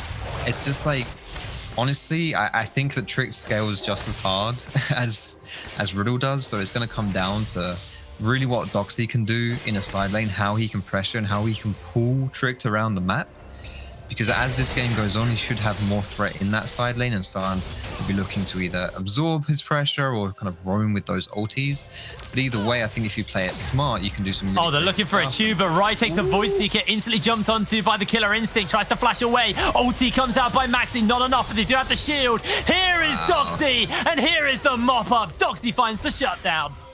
There it is. You know, Doxy, if he wants to be a big player in this game, then that's a good way to do it. Get that big shutdown from a Chu right there. They do put 4 people into the bot side to make that happen from the side of Riddle. It's decent for the shutdown. It is getting Doxy online, but you are going to pay for that on the other side of the map. You can see Wazo's pushing in top side. Rift Herald was secured. Rift Herald got put down in mid. It's going to get, will not quite get the second charge off, but still get that first mid tower. Now, at what cost did it come to bring down a Chu? Well, costing their mid lane turret. It may cost them this top lane as well, though. You do have to worry with the amount of gold that Doxy's just got funneled into him. He's finished up the cull as well as taking that turret. There's going to be a lot. There's going to be a pretty big base here for Doxy. Got those 2 longswords, so it should be a Tiamat getting finished up at this point and building towards that, not Titanic, Ravenous Hydra. Yep. We'll see how much of the components he's able to pick up now. Oh, this ages. Okay. Oh, so it's Death Dance. Okay, yeah. Tiamat for wave clear, Death Dance for survivability, like that. We might even see both, to be honest. Like, it does turn Camille into this absolute just sustained machine in a side lane, where even though someone has Bramble Vest, it's just not enough. You know, like, Grievous Wounds will not cut the healing down enough. Doxy's opting not to go into the bot side of the map here. Instead, he is grouping with his team. It looks like, you know, the whole side of Riddle is looking to do something around the top side, but Doxy has just been spotted. Yeah, let's clear out the ward though. Doxy, level 11 now, got 2 points into the ulti. Rai's going to pick up this tower. I think it's the best idea just to give him the solo gold, although Wendelbo's making his way over. A Chu's there. Senkux is closing in to see if he can deal with Chu in the bot lane. They do have Doxy about with the Hextech ultimatum, so they can pin a Chu in place. And Senkux, that's the Valkyrie over the wall, and there's just always members in a Chu's back pocket. There's always a way to deal with him. Yeah, but that's the problem, right? Is like, at this point, Doxy is so strong that you have to babysit a Chu. You know, a Chu is the strength of your team, right? He's got the 4 kills. He's really been dictating the pace of this entire game. And it's really easy to shut him down if you're Doxy. You just jump on him and he dies. You know, like, you can't kite as Kai'Sa when you're in that Hextech ultimatum. So it's something you have to bear in mind if you are Tricked. You got to babysit him, you got to protect him, and Tricked doing a good job of that so far. Well, they will be able to take down this turret, and you know, you were saying that you wanted to see how Doxy's able to pull Tricked around the map. It's actually Tricked who are pulling him around the map. Yeah, as they've got Eren who can just go in the side lane to whatever lane getting shoved and just clear it with relative safety. This Cloud Drake's going to get picked up, and Tricked are actually a team that use the Cloud Drake pretty well. Once you Killer Instinct in on the Kai'Sa, the amount of movement speed you get just means you actually have a real room of safety to work with. But it's quite a nice really one nice. for them. Yeah, even like Volibear jumping in, and yeah, that's kind of nice. I'll give you that. And, I'm actually an still advocate for Cloud Drake. I know a lot of people like to poo-poo it. I actually think it's. I know it's not the best. I'm well aware of that, but I don't think it's very situational is its problem. Sure. It's very comp dependent, but some comps do actually use the Cloud Drake really, really effectively. Kai'Sa being a champion who does use it well. Same for PlayStation as well. You can pop the ultimate and then close the gap to guarantee you'll land the hook. It's actually really nice for Nautilus as well. Yeah, I think, there's a bit of a misconception with Dragon Souls that aren't the best. Just because they're not the best doesn't mean they're not good. And Cloud Soul is still good. And as you say, in the right comps, really, really good. And I think Tricked is a comp that can use that Cloud Soul. Getting a bit ahead of ourselves here, of course. It's only the second dragon for them. Going to have to be taking 2 more of those Flappy Birds in the river. Flappy Birds? Well, I don't know. They They're are kind of reptiles. flappy. Well, yeah, but weren't birds originally reptiles in the Yeah, way they did that actually. I dinosaurs and believe they stuff? found out recently that T-Rexes had feathers. There you go. But T-Rexes So- are closely related to chickens. I say Is that closely. so? They're very distantly related to chickens, but they are related to chickens. So when you say closely, you mean So you go a bit from like how being the like, last game was a close game. yeah, they've gone from being, big scary alpha predators to Nandos. Right. I mean, Nando's ain't that bad, to be fair. It's not too much of a downgrade. If I had the choice of being an Apex Predator or being in Nando's, I'd probably choose Nando's because it's more useful nowadays. That's just me. Oh no, Chew's getting jumped onto as actually Doxy looks for the hook shot, interrupted, flashes over the wall. Chew just flashes into him and shuts him down. Beautifully executed. Yeah, and this is it. Doxy really needs to have more impact in this game if he wants to be able to pull tricks around the map and use this Camille to his full efficiency. That kind of play just, it's not going to work out for Riddle. The problem is that when you're dead like this, there is so much Baron damage that you can't really afford to just get caught out, like with the Azir, with the Kai'Sa, and tricks are just going to turn. Yeah, they are going to land the hook onto Maxi. Rai takes the depth charges. He just flashes away to safety. Maxi going to go low, but is able to survive for the moment as Wazor's looking for him. Maxi gets out. Okay. They actually are able to stop them from taking anything else. The Senkok's being chased down by Aaron, but Senkok's able to put some distance between him and them, and they don't lose the Baron off that. These 2 item power spikes are starting to come through for the Riddle members. They both got their mirror manas fully stacked up. Iceborne Gauntlet onto Rai. He is fed up of being cut down, and the Triforce picked up for Senkok. Yeah, 2 items big on both those champions are going to start really hurting at this point. On the plus side for Trick, they have 3 tanks. You've got the Scion, you've got the Volibear, you've got the Nautilus, and both Ez and Corki are pretty strong poke champions. But poke doesn't really sit too strong against tanky members. You really want to get that kind of like either rapid fire hit or like a Triforce, like a Sheen hit on someone, or a big old rocket in someone's face. That works pretty well if you're hitting someone like Kai'Sa or like Azir, but they really shouldn't be in position where that does hit them. So if Tricked positions correctly, they should be able to hold on to this and not really feel too much pain from that poke. We did talk a little bit about the champions who build hybrid, obviously Kai'Sa being one of them. Ezreal also being another one. This is a build we've seen more and more pop up over the last few weeks on Ezreal's, where they go the Leandri's third, just so you have that extra kind of sustained poke and the ramp up damage. Is Riddle, they're looking to see if they can test on this Baron. It is going to go down fairly quickly to an Azir and a Kai'Sa. Ward gets placed down. They're aware that this is going on. Hook lands onto Maxi. In comes the shuffle back, only onto one though. Maxi tanks up a lot of that damage as the true shot cuts through PlayStation. Senkok takes a lot of damage from Aaron, and now Senkok has to run away. The Iceborne proc's there. They pull him back with a hook, and that's 2 down. Yeah, that should be a free Baron as well, because that was the jungler going down there. There is a little bit of poke coming through from Ezreal, but I really don't think that Riddle have the tools right here.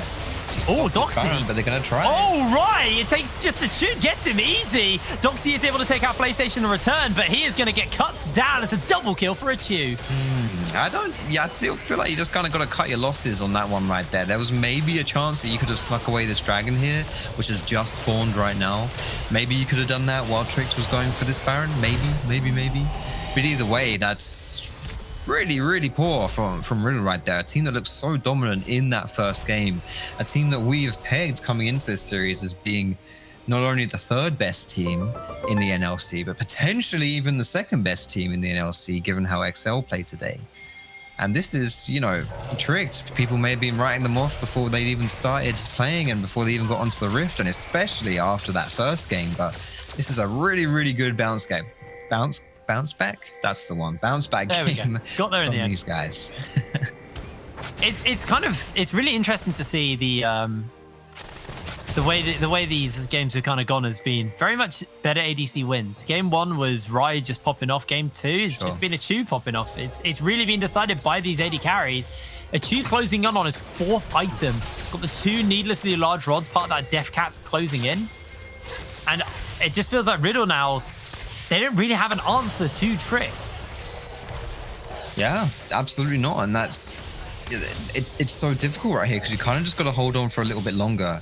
And I like that you mentioned the double needlessly large rods here for the Kai'Sa, because this does lean more into a poke style build, a burst style build with that W. And I think that when you look at the side of Riddle, you know, when I was talking about Riddle's poke and how you can absorb that from the side of Trick because you've got tanks, you don't really have the same kind of tanks on the side of Riddle. You got Sejuani, but that's it, you know. So if Rai tanks it, Rendlebow tanks it, Doxy, Senkux, these are all targets that will really get chunked out by this Kai'Sa spamming that W. I mean, even Maxi's taking a fair amount of damage from the W. Everyone's trying to dodge away on it.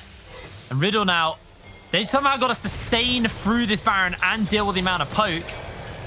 Spreading them very, very thin right now as Trick to closing in multiple members onto this bot lane tier 3. They want to get it. They do throw the ultimate out and they catch out to a Chu, but nobody else is actually standing by ready to go as Doxy takes the depth charge to the face, and Rai's already poked out of the fight, so this is just going to be an inhibitor fooling in the bot lane for free. There's no response from Riddle. Yeah, there's still that dragon to take as well if Trick want to run straight towards that. But I'm a little bit...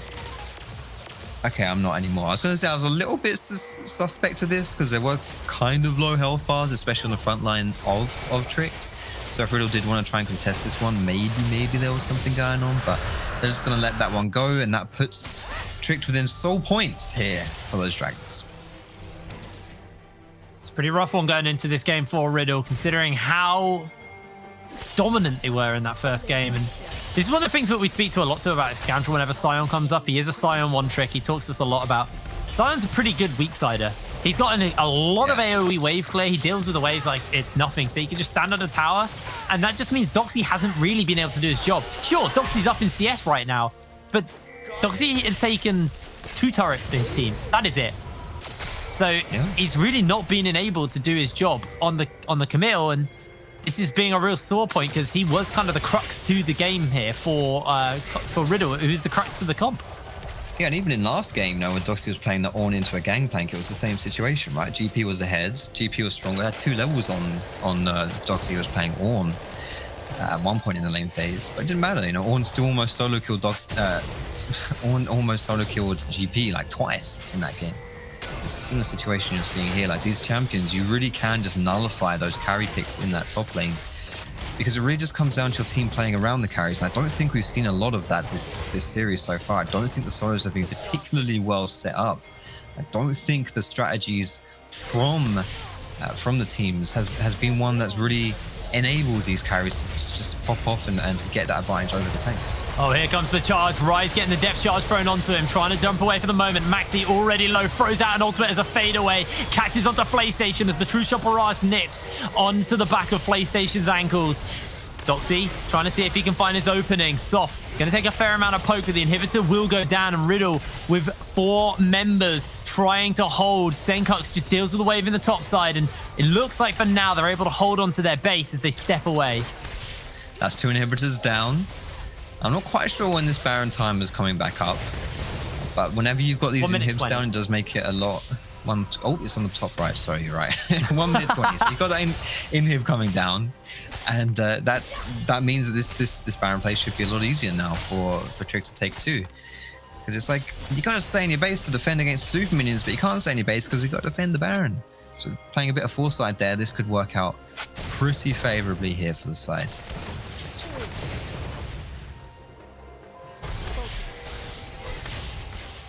Well, for now, at least it means there are waves that Riddle can farm. They're going to constantly have waves crashing into them. There's 3 items onto the Corki, 3 items onto the Ezreal versus 4 items onto this Kai'Sa with a stopwatch as well. Got the death cap. These Ws are going to be hurting so much. Oh yeah, with that stopwatch and I'm assuming later going into that Zhonya's really, really good item build on a Kai'Sa. It's one of the great things about playing these hybrid AD carries is that mage itemization tends to be like ridiculous. So you've got things like a stasis, which isn't something that AD carry really isn't meant to have. And then you've got poke like this. It's a similar situation when like Varus was. Oh, they're charging in. They're looking for it, right? Throws out the True Shot Barrage as the carpet gets laid. Stenko's already chunked low. The shields are on. The knockup's looking to land as Doxy catches out Wazel. The Stormbringer gets thrown down. Riddle trying to see if they can turn this around, but a great hook lands and Stenko's is just annihilated. Aaron finds the kill and Achu flashes into the middle of everyone as Soph is blocking all of Rai's skill shots. Rai can't do anything and Achu will take him down. A triple kill for him. They're teleporting into the minions. They're closing the game out and Tricked. They're pushing this to game number 3. Game number 1 in this series was an absolute slugfest and completely one-sided in the favor of Riddle. Considering how that game 1 went, I don't think anyone was expecting game 2 to go like this, which was the exact same, but in the favor of Tricked. That was a really, really convincing win by them, and I think game 3 is going to be mega spicy. I'm looking forward to seeing game 3. I honestly think game 3 is going to be really, really fun to watch. It was nice to see Achu kind of return to an AD carry instead of playing the Sona, where he got completely minced in game 1. And it does feel like the AD carries are the deciding factor in this series at this point. Rai had like an 11-kill Ezreal game. Achu just had like 11-kill Kai'Sa game. We have some insanely close games here. And, you know, I wouldn't want it anyway. It's great to see that these two teams who were second in their groups apiece are really throwing it down to each other and challenging each other all the way. But we'll have to find out now, guys. We're going to throw to a quick break, and when we're back with our 3rd game of the day. We'll see you in a second.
Welcome back, everybody. We are now 1-1 apiece in this series. I'm not going to say it this series. It was only deserving in the last series. But what happened there? What happened for Riddle? I mean, they looked like they had a clear game plan to execute on, but they just didn't seem to do that.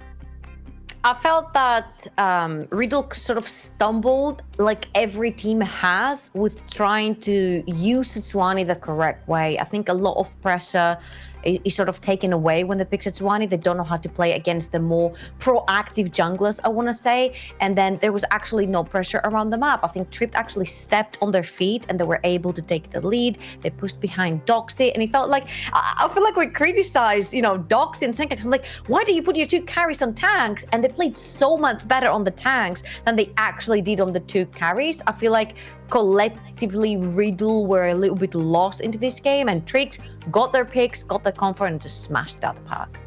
And I just think seeing Trick with a lot more agency did so much wonders for them. You could see that Chu and PlayStation didn't feel overwhelmingly comfortable playing their Sonar Lux. It felt like their inactivity was really an issue for them. And when they had this Kai'Sa Nautilus and knew that they were the ones who could be instigating and facilitating the plays, they performed so much better.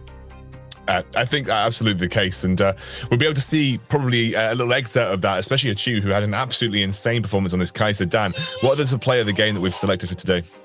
So the actual play of the game is not really a super hypey play, but it's more the start of the game and the opening that gave Trick a pretty big advantage. And it was this late invade they did that denied the red away from Riddle. Ultimately, it wasn't successful to get a kill on Doxy, but it takes this red over here.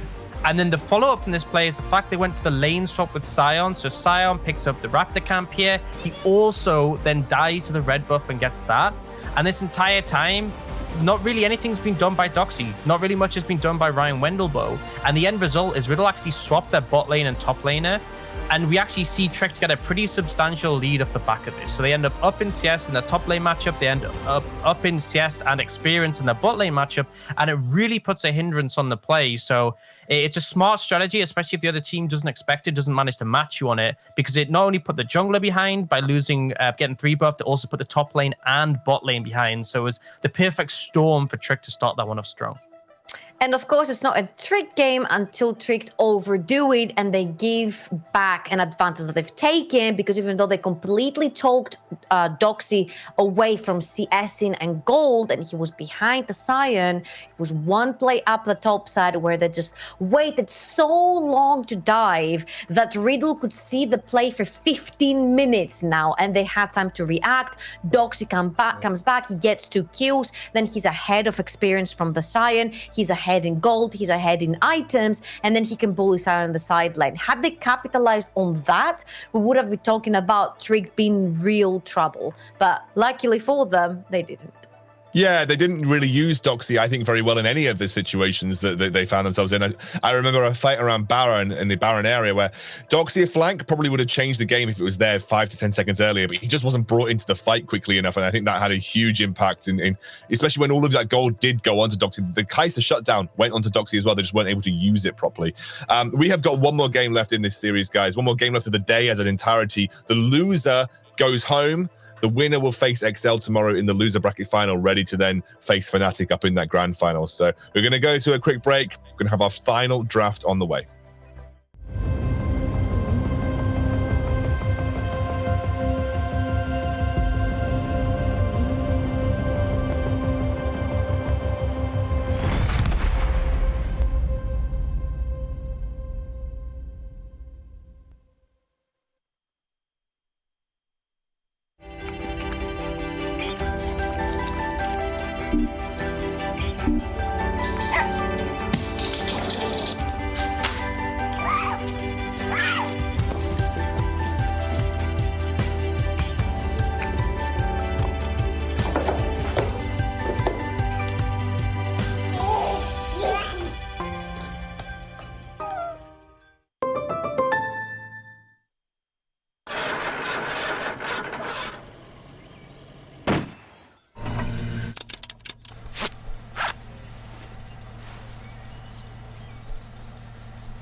is staring at me in the mirror, in the mirror. What's this strange change of season coming over, coming over? It goes on and on and on, and it never seems to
Straight into draft here on our final game of this second series of the day. Riddle versus Tricked. Riddle back on blue side. And honestly, a lot on the line here. The loser will leave the NLC with nothing. The winner will go on to take that opportunity versus XL and with a European Masters spot still on the line in those grand finals, as well as the winner, the championship of the NLC. That's also a really important title to have to claim on our first ever season. It is going to be a Karthus ban here from Tricked. Sion actually being taken off the board by Riddle along with the Kama ban.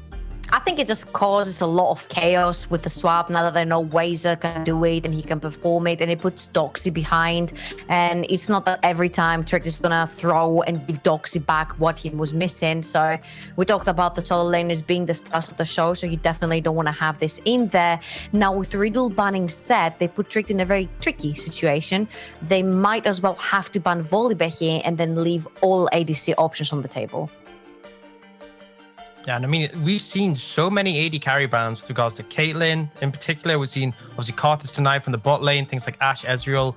It'd be wild to have them all up and available. So no surprise to me they do take away that Caitlyn in the end. I think that one is very much the S+ tier, but that does leave that Volibear open, high priority across the entire sort of playoffs we've had today, and definitely a powerful tool if Maxi wants that. Well, we'll see. Volibear has been, I think... has Volibear got 100%? No, he's got nearly 100% win rate. I think Tricked lost with it on their first game of the day today, but he's kind of up there towards a 100% win rate on the Volibear sort of appearances throughout the day. Don't do it. I mean, I did hear that this is like an okay response to Volibear, right? Yeah, but the question is like, what is it like? What do you think the theory is? What was the theory behind that particular pick? I don't think it's anything about the particular matchup. It's about how they utilize Setsuani in the NLC. We've seen that specifically Riddle and Tricked are both two very aggressive teams that like to play through their solo laners. And I don't necessarily think that Setsuani plays to that strength. Maybe some other team that wants to play later, they have better laners to facilitate the Setsuani, sure. But the way that these two teams want to play, I don't think Setsuani fits any of their playstyles. Well, obviously, Eren does want to take the Azir, something that he's obviously very confident on. And again, when the chips are down, you take what is comfortable for you. And if anybody is going to be associated with Azir in our league, it is going to be Eren. Twisted Fate, though, does get locked in for Senkux. So now they are looking for global pressure. Now they are happy to take the Twisted Fate in this scenario. Senkux feels comfortable that he can outmatch the pressure that Eren can have on the map. Ooh. I mean, I think this is a lot of strength already for Riddle, though. I mean, I think Gnar is so perfect into Wazor's pool because the only carry that I think he's consistently been willing to pick up is the Gangplank, and Gnar is a good matchup into that. I think the TF as well for Senkux really facilitates the team, allows you to play towards bot or top. You have the options.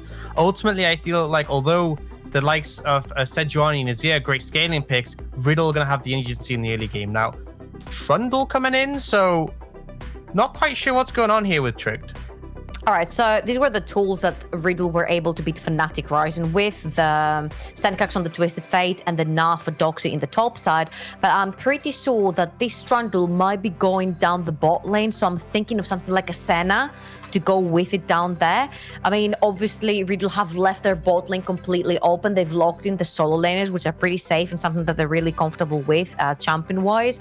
But right now, could potentially Setsuani be a solo laner? Like, this is what I'm thinking at this point. Wazer plays pretty much everything, so you never know. Yeah, it could also be, like you said, Trundle support still on the cards. Could even be a Trundle top lane, but... It could be Sejuani support as well. I mean, it could be Sejuani support. It's a bit wild. I don't really know what to say. I mean, it's not something I've specifically seen. Maybe that there has been something that's popping up, but ultimately it does mean that if they opt to put that in the jungle, they're going to have a bit more early pressure to build a matchup to that Volibear with. Have both bot lanes essentially. I mean, again, they could be flex supports, but for the most part, bot lanes untouched. So this second rotation, we're going to have a big lens on them, and you can see that already from these bans. If there is a top laner that will play crazy stuff, Vazor's kind of the top laner that's done that. He's the only one to have picked AP Gragas, for instance. He took that Azir, rotated top in the first game of the season that we saw Trick play in. So Vazor is the top laner that will experiment.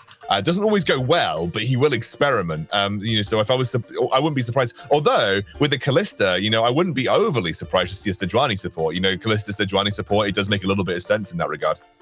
it makes actually a lot of sense because you can lock in Senkax if he comes in with a Twisted Fate. You can lock him in place and then burst him down. This is why you're willing to pick the Kalista after you've known that the Twisted Fate has been locked in, because Twisted Fate is a counter to her.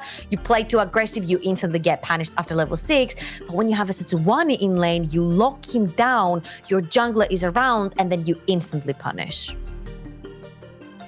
We'll see what the final pick is here for Riddle. Vendelbo just cycling through a crazy amount of picks. I don't mind the Misfortune in this scenario. I think Misfortune and Jhin both work fairly decently into Kalista.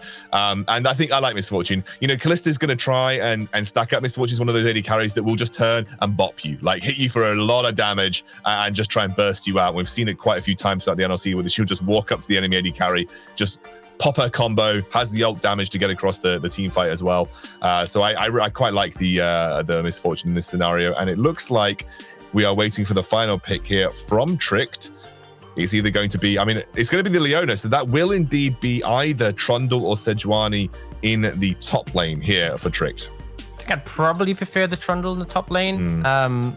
I guess. I think once you get on top of Nara, he's got a low base AD anyway, so if you do chomp down on him, you can obviously restrict that more, but I'm not too sure in all honesty. But I think both teams got a lot of agency in the bot lane. Overall, I do prefer Riddle's composition. I think the TF is a big facilitator, and playing it into Kalista is huge as well. And then on top of that, I think Doxy on Gnar is really an ideal situation. So I'm in their side for this one. I think they can take this game, but I'm interested to see what's going to come out for Trick, because it looks like it might just be the Sejuani top. I just feel like Trick have a smaller margin for errors because they have the Kalista down the bot lane. Does she not snowball? Your Misfortune is going to go the extra mile for you in the late game, and she's going to outscale you. The same for, you know, the Gnar versus the Sejuani up in the top lane, and he'll be able to split push. Sejuani will not be able to follow that up because she needs a team fight. But of course, we can never forget the surprise factor. When they pulled the Azir up the top lane, the Gragas, now the Sejuani. We need to wait and see how this follows up. For me, it feels like Tricked is play through bot or lose. That's basically what I get the impression with the fact that we've got top lane Sejuani, right? And I think Twisted Fate can alleviate that for Riddle a little bit. So I guess we'll have to see. Let's go to our casters though. Fox, Drop, and Hip Rain. We've got our final game of the series. Thank you very much, Scoundrel. Hello and welcome to the cast desk as we're getting ready for our final game of the day. This is Tricked versus Riddle. Loser here goes home empty-handed. This as far as it's going to go for them. Winner goes to play XL tomorrow in the losers bracket finals. So very much last chance saloon for both of these teams. We had a very dominant game one come out from Riddle, and then Tricked fired back hardcore in the last game. Achu had an insane Kai'Sa performance, and I want to see that again from him. Obviously on the Kalista, and I do have my worries because TF's very good into Kalista. He's often touted as a counter. Nautilus is also very good at Kalista because you can kind of just point and click CC on her, and Kalista functions awfully when there's heavy CC. Yeah, she wants to hop, skip, and jump her way off team fight, and you can't really do that when you've got a dredge line on you or a depth charge or anything like that. It's kind of difficult to play Kalista in that sense. But I do want to say, you know, with this Trick draft, it's definitely a bit of a wacky one here. You know, seeing that Sejuani being picked up as a response to the Volibear, but actually flexing it into the top lane. I don't really think anyone was expecting that. But I think, you know, in this situation here, you know, you're 1-1 in the series. If you win this, you go through, as you're saying, tomorrow to play against BTXL. And if you win that series, then you get into EU Masters. So if there is a game for you to pull out some wacky strategy, something you think you might be able to cheese out a win or give you an edge, something you've been practicing, you know, that ace up your sleeve, this is definitely the game to do it. Arguably the most important game. In fact, definitely the most important game for Riddle and Tricked this season. Alrighty, well, everybody's on the Rift. No weird shenanigans to start us off this time, like a Scion doing a couple of camps, and it is just going to be Achu actually going in pretty ham onto Rai. Obviously, the Hail of Blade, very effective at level 1, where you can just get all those extra auto attacks in. Yeah, that trade's going to hurt just a teeny weeny little bit. I would imagine this spawning is going to be relatively equal, so we'll see what the junglers can do here. Something about Trundle is that he's either good at ganking or bad at ganking, completely dependent. on champion picks on his team and the enemy team. Specifically, does the enemy team have gap closers? Because Trundle's pillar is something you can easily walk away from, and Soft is coming down for a level 2 gank in this bot lane. Yeah, he's got the pillar. Wendelbo's already used the flash. He's just going to get locked down, and a Chew finds first blood. There it is. All right, so ooh. Oh, We no. saw that. All right, it's early days, Soft, mate. It's early days. Calm yourself. That's something I reckon, mate, you better hope it doesn't come to bite you back in the bum, that's for sure. But still, that's a first blood over to Kalista. And, you know, that's definitely a champion where you definitely don't want to fall behind on Kalista, so anything you can do to get this bot lane ahead. You know, we've already seen a Chew pop off, so good start here for Tricked. I mean, Stoff is allowed to do that. He is playing the troll, so True, that's fair. That's fair. that's the rules. And he's the only English guy in this game, so True. Maxi, a little low health at the moment. Obviously, Volibear had his passive changed a little bit, and the healing change versus Minions, I believe, recently. So his player's a little less efficient than it used to be. Has obviously got a slight lead over Soft, and he actually went for an invade and stole the red buff, I believe, from Soft. So there was at least some kind of an answer. Soft He didn't steal the started red at buff. red level 1. What did he do? He was in their I don't jungle. think he did anything. He just slowed down. Like, Come on now, I'm not quite Maxi. sure what he was trying to do. He walked out of their jungle half health and all the camps are alive. What are you doing, Maxi? I wasn't quite fully paying attention, to be honest. There, so I'm not quite sure what he did, but I'm such a plonker. what's He he stole done? the chickens but left one of them alive, didn't he? Okay, That's what he did. Okay, cool. there you go. Redeemed This Ronnie yourself Top there, good brain. Is actually smashing Doxy. This is a Doxy pick as well. Yeah, you're getting kind of smashed in the CS, but that's not too bad right now because, you know, if you can... In fact, that trade comes through is really good, but an all-in, no flash on Nautilus. Yeah, they got the exhaust. They're getting the spears in, and Wendelbo goes low. Rye is able to punch a little bit extra damage back to try and return it around, but they are bullying this bot lane. They are fed up after that first game. They tower dived them all last game. Rye just they might hasn't be had the going chance again, to play yeah. League of Legends for the last few games. All right, this is something that's really going to become a problem here because Misfortune is definitely not meant to get smashed at this point in the game. I know they did get ganked by Trundle at level 2. That was a little bit cheeky. But either way, like, you've got to be able to do a little bit better than this. You know, Misfortune, she's a fairly strong laning champion, you know, like she can definitely, and Kalista with a relatively low range, it's someone that you can punish as a Misfortune. But right now, this is definitely not going to cut it. And a 2 having the perfect start to this game, which, if it's going to be anything like last game, that's really good sign for Tricked because a 2 absolutely smashed last game on that Kai'Sa. Yeah. Yeah. That's all I have to say. Really, yeah. Yes, I agree. Have to see what they're going to deal with on this. Obviously, a Chew spikes on those 2 items, not the 3 items like he does on the Kai'Sa. So even closer to getting stronger and stronger. Misfortune's quite okay in the sense that this base has gone through 3 Doran's swords. She just uses AD. This champion just uses AD so well, and that's She's one of the just trying things to get that's like good about right her. now, right? Because she's getting bopped. So she's like, all right, how do I stabilize this lane? The Doran's items are very gold efficient because they're like starter items. So she just stacks those and kind of trying to salvage a little bit and get back into it. But with Kalista as well, I think one of the beauties of this champion is you're talking about item spikes. 2 items when you've got Blader and King and Hurricane, that's great. But, you know, I hold this thought because I think that might be a dead Wazor. It is already a dead Wazor. Aaron comes in with a shuffle back, and now Maxi just changes tack and goes elsewhere. Teleport comes in from Senkux, lands the gold card to make sure that his jungler gets out scot-free. Good dive there by Riddle. That was a good dive. I don't think that Senkux needed to actually go top. I'm pretty sure Maxi was fine. He had his flash off as well. Soft was able to take that dragon on the bot side of the map, so that's something. That was the most ridiculous Q I've ever seen. Teleports are coming in and the fight is on. PlayStation already dead. Doxy running to the wind. Hop, skip, jump, flash away. Wazor throws the ulti down. Doxy almost going down there. Look at Soft. He's coming in. He's not finished. Yeah, he is looking for Doxy. Doxy gets caught out by the pillar, trying to put the slows down, and now Rai tries to see if he can turn it into Soft. They get the stuns off, and Soft's going low. Have a dance about that one, Chief. Rai's going to take him down. Yeah, he did pick up that kill, but I'm not 100% sure that's really worth it. You know, getting a kill onto your Trundle compared to giving a kill over to the enemy AD carry.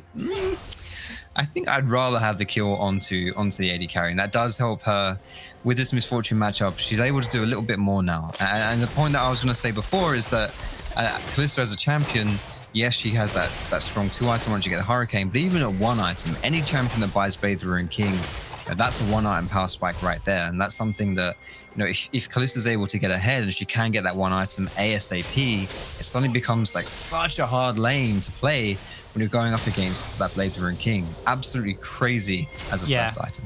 I mean, what's nice about it as well is Blade the Ruined King is weak when it's components, but AD carries, it's not so weak because they can use the attack speed, they can use the lifesteal. Kalista uses the components of the Blade the Ruined King really well. More attack speed means more jumping faster. More lifesteal means more sustain in lane. So even though obviously the Blade the Ruined King is the main strength, she still uses the components well, which, things like top laners don't actually use Blade the Ruined King well until it's finished. And Ryan Wendelbow, they've seen this before. They are on the receiving end of probably a big dive here. PlayStation takes the hook and Soft's looking to jump onto Rye. They just flash, they cleanse. Stormbringer gets thrown down. Rye gets pulled out as the yo-yo's thrown by a Chew, trying to peel them out with the health bars alone. Wendelbow finds a kill. Soft finds himself Senkux, and Senkux just goes, I have a gold card charged up for your AD carry, as he just gets cut down. Wendelbow able to survive for a long, long time. Soft slowed down by the Boomerang Blade, and Riddle flipped the play on its head. I would pick up 1 kill there from Trix, but all in all, that's not a good play for them. They went for a really, really aggressive dive in that top side without having adequate information as to where Riddle was on the map. They were countered by Maxi, they were countered by the Twisted Fate, which he didn't even have to ulti, he just ran up top. But even like right here, I think Aaron holds onto his ult a little bit too long here, because I think he could have grabbed like a 3-man kind of push out of the tower and tried to execute that a little bit faster. But that's 5 people on the top side there from Riddle. And that's, when you're Sejuani's in the bot side and you're tower diving this early on, it's just not going to work out for you. And as such, now it's Riddle with that gold. And the Rift Herald as well, they were able to pick that up. Drake was traded out, Trick to get that. But to be fair, I think Riddle aren't really fussed about just 1 Cloud Drake. It's not the most impactful on its own. Does obviously set up for a potential soul win condition as Senkux making his way over, throws the gold card down, gets caught out by a Chew, and Senkux, greedy pathing, costs him his life. Yeah, exactly. You can see with his item build as well. TFs often go for that Catalyst rush. Sometimes they go for tier 2 boots rush. But when you go for the blasting one rush, it makes your wave clear that much better. You got better burst for your trades. It's totally fine to do that. However, you are that much more vulnerable, and so if you get caught out like he did there, there's not really too much that's going to be able to save. Now has the Catalyst. He's got it now. Still no shoes though. It's going to head back towards the mid lane. A Chew and PlayStation make their way bot side. 3-0 on a Chew right now. Sorry, 3-1 on a Chew right now.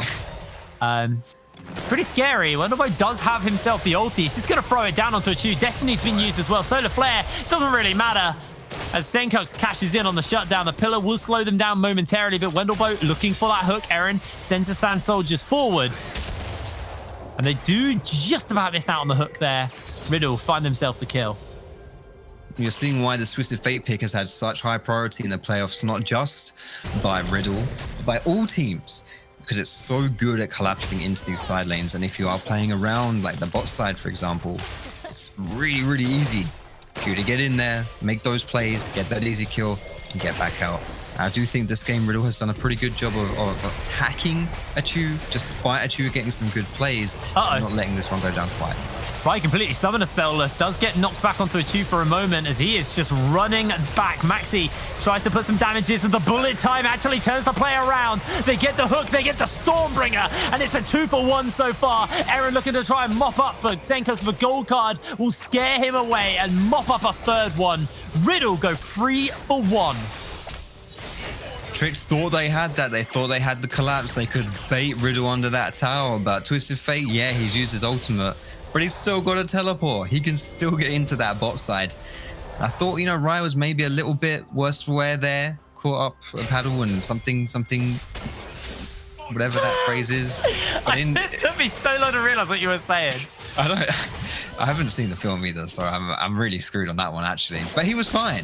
Moral of the story is, it was just a huge bait.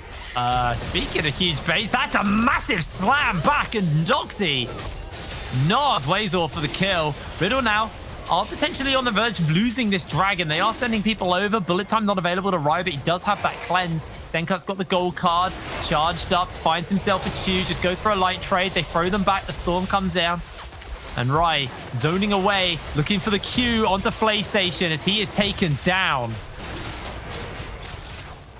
And I thought, you know, this dragon here, if you can pick it up from the side of Tricked, that's 2 dragons in your pocket. You can maybe try and stabilize a little bit and go towards, play towards that soul. It's not too far away from you when you've got that 2 dragon.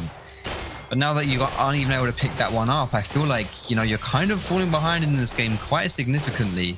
You've been out macroed in the previous minutes and you're not even really hitting your spikes. I mean, Achu, unfortunately for him, brilliant start, hasn't even been able to complete this Blade of the Ruined King, and that just really, really, really sucks for him right now. It feels to me like Wendelboe and Rai had a bone to pick with Achu and PlayStation for basically 5-man camping them, 2 versus 5 all last series. As Maxi is also here, Wendelboe has the ultimate. Achu's gonna get caught out. All of the CC layered. The solar flare once again lands, and it denies Rai the kill, but they still are able to find it. They get the hook off, and Rai will cash in on the second one. They're not having a fun time with things, are they, in this bot side? It seems like there's been a huge target on the bot laner's back. Whatever team you're playing on, when it was Sonalux, they were getting dove constantly. They were getting bullied. When it was Rise Ezreal last game, he was getting, like you say, 5-man dove all the time. And now this game too, despite that early lead, still a lot of focus being put down on this bot side from Riddle, and it's worked out really well for him so far. And Rai, who was getting, to be honest, not having a great lane phase on this Misfortune, suddenly finds himself with a pretty hefty shutdown, has got the Essence Reaver finished, and still no Blade of the Ruined King for Achu. He is so sad right now. He's packing daggers. He is, but the daggers I'm not quite sure are gonna be quite enough. It's not the Blade of the Ruined King. If we could get a quick toggle on the gold from our observer, I'd like to see how much. Oh, he's a bit of a ways off. Needs 200 more gold, so it's not even. I mean, it's close, but it's not that close, the item. So, Rai is a little bit further behind the pace. As you can see, the gold lead between him and Rai is 900 currently. Rai just shoving in this top lane turret. He's got the backup of Wendelboe nearby. And Maxi. He has a scuba diver and a bear at all times at his back. That's a pretty good gang right there, actually. I take that. If your homies are a bear and a scuba diver, that's you've done pretty well for yourself, honestly. Especially if you are a crime city individual such as. Where are you meeting a scuba diver and a bear, becoming friends with the pair of them? Mate, we live in strange times. What can I say? We really do. You know what? It's 2020. That's probably enough of a reason. There you go. Destiny's been thrown down. Oh no, it's you. I think you might be in a little bit of hurt, my dude. Tries to jump away. Wazor misses the ulti, and now they get the shuffle back onto Wendelboe. Solar Flare, a lot used to kill a Nautilus, as he will die. But that was a lot. Oh, he was a shutdown. Okay, that was worth. I'll shut up now. Yeah, honestly, at this point though, if you're Tricked, you just gotta take something, you know, like even if it is throwing everything at the Nautilus. I mean, they don't really lose anything for doing that, and they get that kill. Goes on to, okay, sure, they lose the Rift Herald, but I think, you know, funneling a kill into the Azir, I think that's quite important. That's nice to do. Especially when it's a shutdown. I think prior to it being a shutdown, I might have been a little bit like, oh, I used a lot for just the support. But actually, for the fact he was worth quite a lot of gold, it was worth, absolutely. Do lose out on the Rift Herald, though, and we'll have to see what that will cost Tricked and when Riddle decide to throw that down, where they decide to throw that down. My assumption would be in the mid lane. With the Rift Herald, it's like, would we be able to contest this anyway? You know, and I don't really think Tricked would be able to if it came down to it. You know, I don't think Tricked are doing a reverse BTXL here, and they're not just throwing everything at a lost Herald play. Yeah. And I think that, so to that extent, it's not even like it's like a cost, because it's not something you were going to get anyway. And Dragon wasn't going to spawn for like a minute and a half when they made that play as well, so your cooldowns will come back up. But still, either way, that's happened. That's that. Trick's now moving into the top side of this map, just trying to get a little bit of space over to a 2 because he does need a little bit more gold, but perfect response here from Riddle in the bottom side. Oh, Doxy! That gnar was disgusting, and a 2 goes down. Doxy, 1 versus 2, finds himself 1. The charge is continuing off in the top side. He gets himself the double kill, gets out scot-free, and the base is in tatters. Another charge comes out from Shelly, make it a 3rd. Can they do that? Looks like they're not going to be able to, as Weasel's going to clear through Shelly in time. But that was pretty costly. That is one way of describing it. I think that's the the right way of putting it. Yeah, that was Doxy, mate. We were hyping this guy up way before this series started, saying he was going to be a big member here for the side of Riddle. And got stuck on Ornn in the first game, did pretty well, but still it's Ornn. And in the second game, kind of didn't have a great performance on that Camille, honestly. But here it is. He's got his gnar, and he's just 2v1'd in that top side. And Trick, who are already staring down the barrel of this game, getting 2v1'd. Oh my goodness. Probably not on the agenda. Oh man. I mean, like, it's crazy because this is the member who got insanely fed at the beginning of the game. Achu was the one who was really, really far ahead. And now he's getting 2v1 by a gnar. Not even in small form as well. That was just a big gnar under the tower. Beautiful stuff. You can see the gold difference on your screens right now. Over time, started out slightly in favor of Tricks, but as soon as the snowball started rolling, it got out of control like a freight train. And Achu, you just overstepped. You're going to go down. That's an easy kill for Maxi. Senkux does look to see if they can get a little bit more on a PlayStation. The Soft makes his way forward. The Zenith Blade goes wide, and that is going to be all she wrote on that play. They still pick up a free kill right there. And if we look at the goal totals as well, we're like 7k difference now. Maybe, about 7k. And what I noticed before when we looked at the gold was that it was really evenly split across everyone from Riddle. Big nod! Oh my goodness. That wombo combo was disgusting. You're right. He is Doxy, the massive member of Riddle right now, just really showing just like bloody hell. Crazy. What a performance from Doxy right now. That's not the way to put it. It's just like he blind picked this gnar, right? They didn't know Sejuani was going in topside. He was just like, okay, it's the deciding game. I'm going to play gnar top. We can see the play again. Yeah, we're going to see it for another time right now. So this is it. There he comes, bam, flashes in, throws him on the wall. There's a bullet time in there as well. That's just, you blink and you miss it. That is a crazy stick wombo combo. Riddle right here, really running away with this game. Yeah, Riddle very much in control. They're going to have to do something wrong to throw this, really, I think, at this point. That was the dumbest thing you've ever... They're going to have to do something wrong to throw it as well. Jake, have you considered color casting, by the way? Legit, That's where you take the ball, I give it to you, and then you run and expand upon what wrong thing they can do. I appreciate it, mate. You're not wrong, mate. You're completely right. That is fair. Technically that is the truth. Fair analysis right there. I only speak truth. Yeah, exactly. Full truth as well. No half truths, nothing like that. Just full truth. And while we are waiting for Riddle to do something wrong, at this point, if they don't do something wrong, it looks like they're going to be going into that semi-finals against BTXL tomorrow. The winner of that series will go on to face Fnatic, but also secure their place at the very worst at a play-in seed for E-Masters. So a lot riding on this game, and Riddle right here definitely got their sights onto BT and onto Baron. Tricks are looking to see if they can stop this. The Make It Rain comes down. Look for the solar flare. Does land right. Instantly cleanses it. Wendelbow on the flank as they are looking to see if they can get Doxy into the mix, but he's fairly low. Senkux steps forward with that gold card, throws it out, instantly caught out by PlayStation. The bullet time zones Tricked away, but they've already lost one member. Now it's the second. The health bars are low on both teams, but Doxy being zoned and chased for the moment. Senkux can't go for a little bit more, and Tricked are able to make their way out. All right, that's a really, really good fight for Tricked right there. That's the first thing in maybe 15 minutes that's gone right for them. That was a really, really good team fight. Wrong?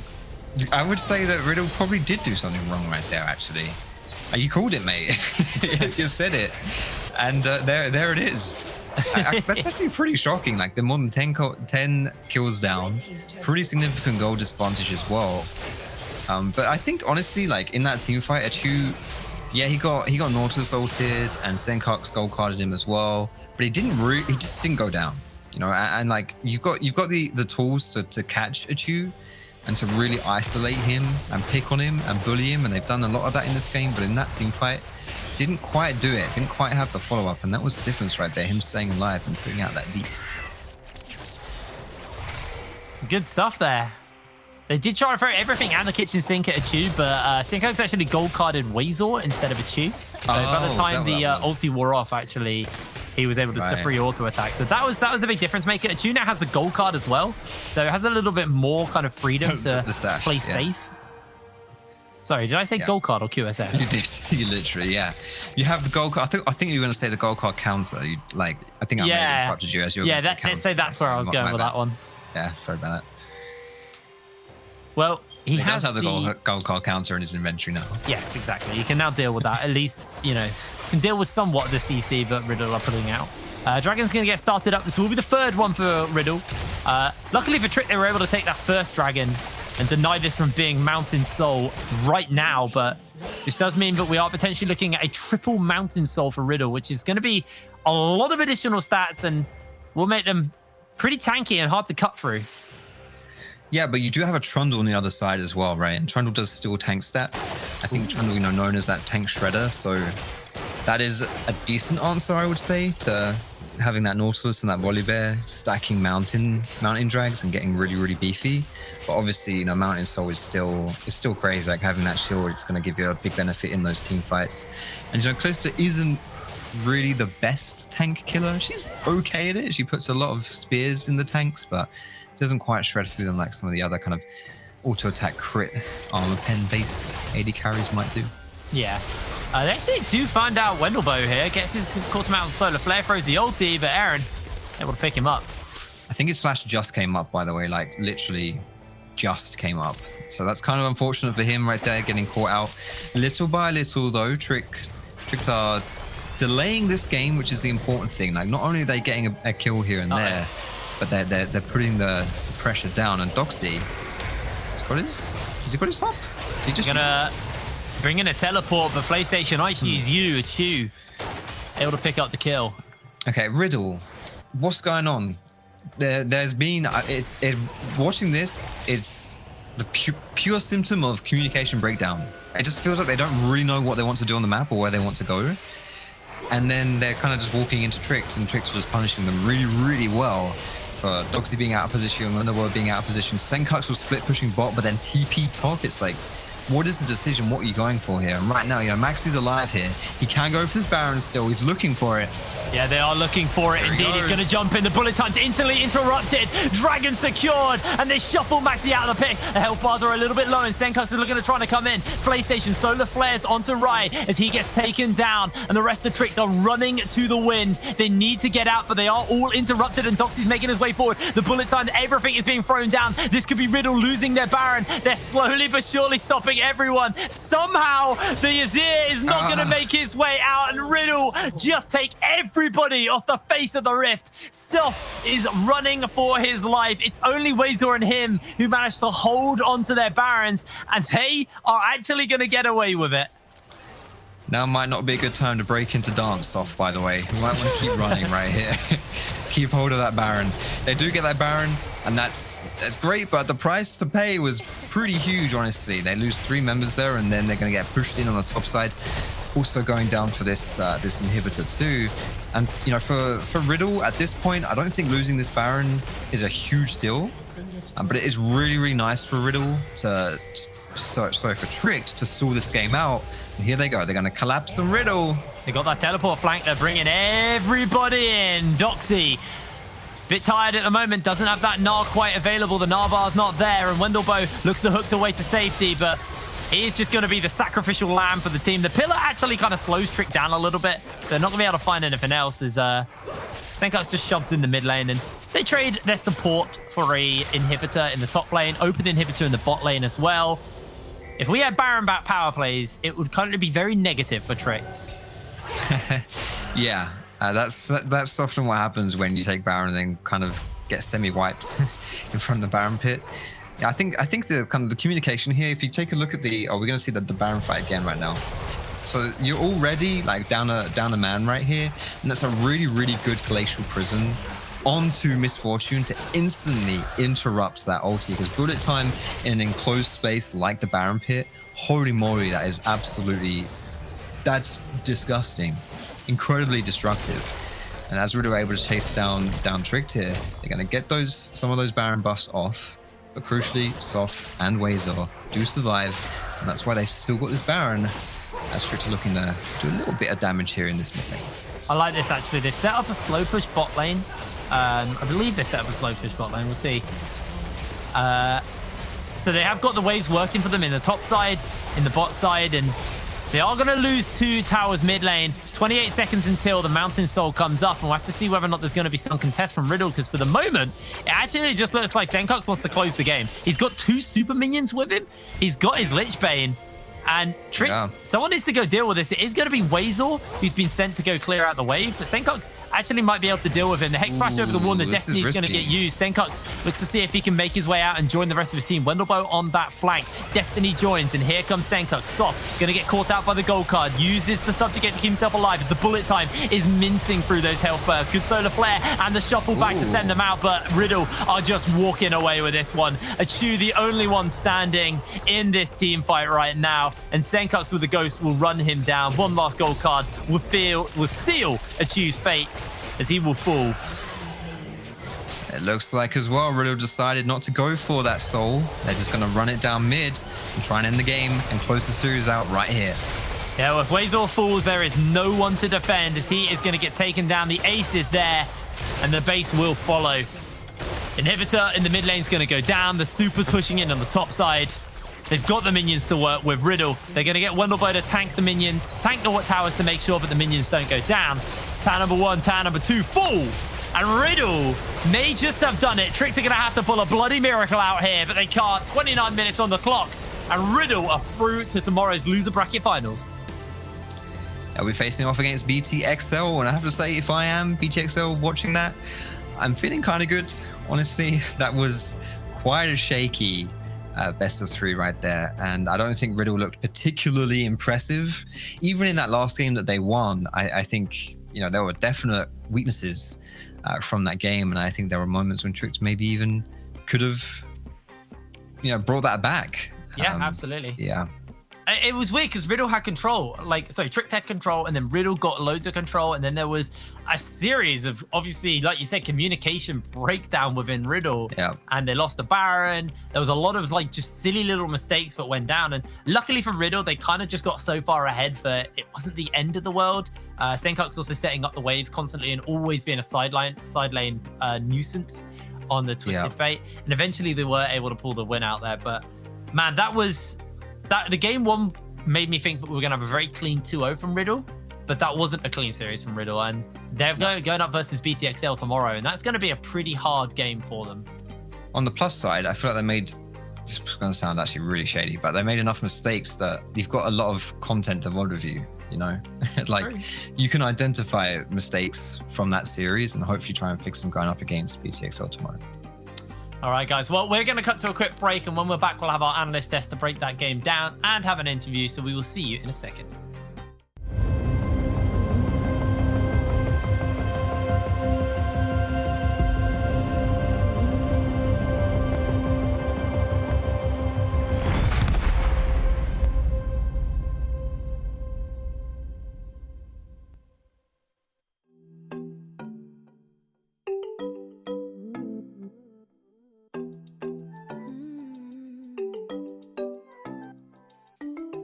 Waking up, the sun is rising. We can go anywhere, do anything. Put your hand in my hand, let's explore. Travel places no one's been before. Leave your fears and hear you calling. Wherever you go, wherever you are, your beauty's unique. The melody's so sweet. Our differences make our union so great. Together we weave perfect harmony. Perfect harmony. Together we will be perfect harmony.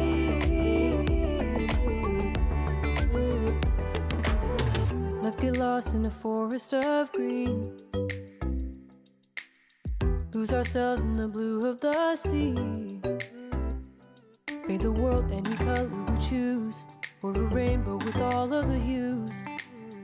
Make the world the way that we dream.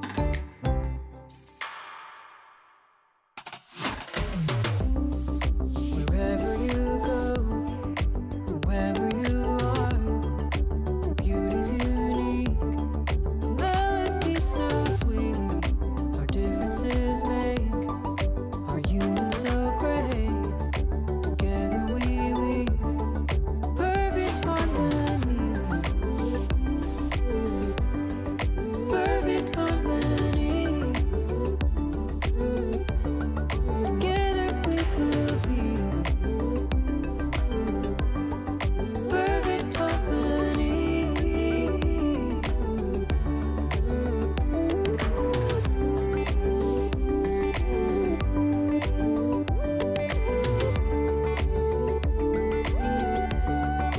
Together we'll be. Together we'll be perfect harmony.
So Riddle take the series 2-1. They will meet XL tomorrow in the loser bracket final to determine who will go on to face Fnatic for that, well, NLC championship spot, but as well as the European Masters group stage spot that will be on the line tomorrow. But yeah, I think that looks pretty dominant from start to finish, and quite clearly there were some draft issues for Tricked coming into this. And I think specifically the Kalista into Twisted Fate, when you saw the Twisted Fate, you picked the Kalista, it just didn't work. Whatever they were trying to achieve with that pick, it just didn't actually work. There's a reason. You're picking the Kalista because you want to be permanently pushing, which they did. Achu and Flaystation were dominating the bot lane. I think 5 minutes in, Achu was 3-0 onto the Kalista. The second that level 6 rolled on, Senkax was bot lane 24/7. And something that Kalista is really awful at is a point-and-click stan that unfortunately Twisted Fate has. This is why it's always bad if you want to pick Kalista. Now, from the draft phase, you saw that Riddle banned a couple of ADCs there, but they left Kalista open because like, surely you're not going to pick that one. Surely not. Well, Trix had a different idea on that one. I mean, I think as well is that even though, so game 2 they had a great concept with the Scion swap, and game 1, I really liked the draft. I just think the execution was really off for Trick today. I think despite the fact that they had some good concepts and ideas, it felt like pound for pound, Riddle were just performing better in the team fights and the skirmishes. And even the game they won felt like it was way messier than it should have been for Trick. So I think it's not a flawless series from Riddle by any means, but I think they're definitely they look like the stronger team today and the best hope going up against XL. Yeah, I think best hope as well, having been the only team to take a game off Fnatic this entire season also. Oh, wait, I think XL just took a game off. Well, XL now has, so yeah, scrap that. But before this series, they were the only team to take a game off Riddle Fnatic. has beat BTXL twice, so It's true. Riddle have got the head-to-head there. Absolutely. Look, I actually got Wendelbo from Riddle standing by, so I'm going to have a chat to him first, and then we'll talk about that game in a bit more detail with the player of the match and stuff. So let's bring Wendelbo in for the interview. Hello, I can't see you on I can see you on camera now. Thank you, producers. You got it right. Wendelbo, obviously, congratulations. You're now into the losers bracket final versus XL. I'm going to talk to you a little bit. I'm going to be straight with you here. I think for you, like you and Ray, or how do I actually, how do I get Ray's name correct before? How do I get his name correct? Can you pronounce it for me? Yeah, I would say Raya. Raya, okay. You and Raya have been a little bit up and down this season. I think there's been some really good performances and there's been a little shaky performances.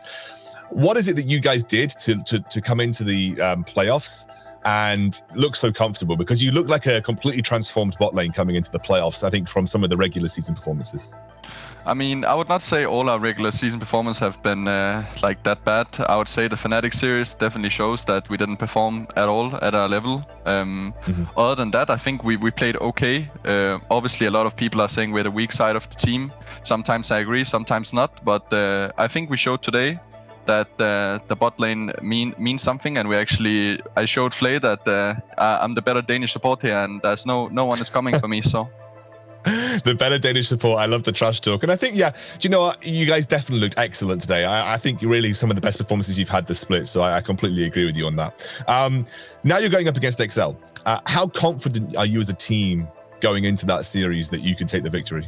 We're going to smash them 2-0 straight. Like, we already beat them twice. There's no chance they're going to win. I am loving the fire in the interview, Wendelbo. I think specifically then, if I ask you, what are your strengths versus XL? Like, what do you actually think gives you that edge versus XL in the matchup? I think we're pretty much stronger on all the players. Like, I feel like all of us are better than the enemies. So we also showed it in groups. Like, we won twice against them. One of the games were like a little bit close, but the offline game we smashed them really hard. So, and I think the bot lane matchup is going to be really interesting. It's going to be really spicy, and the guys that get out ahead on bot lane, I think will win the game too. So you're planning on taking the fight to Deadly and Kasing straight in the laning phase? Yeah, for sure we will. You know what? I'm very much looking forward to it because I think Deadly and Kasing have obviously been one of the better parts of XL throughout the split. If you can take the fight to them, if you can make it spicy, I'm very much looking forward to that, Wendelbo.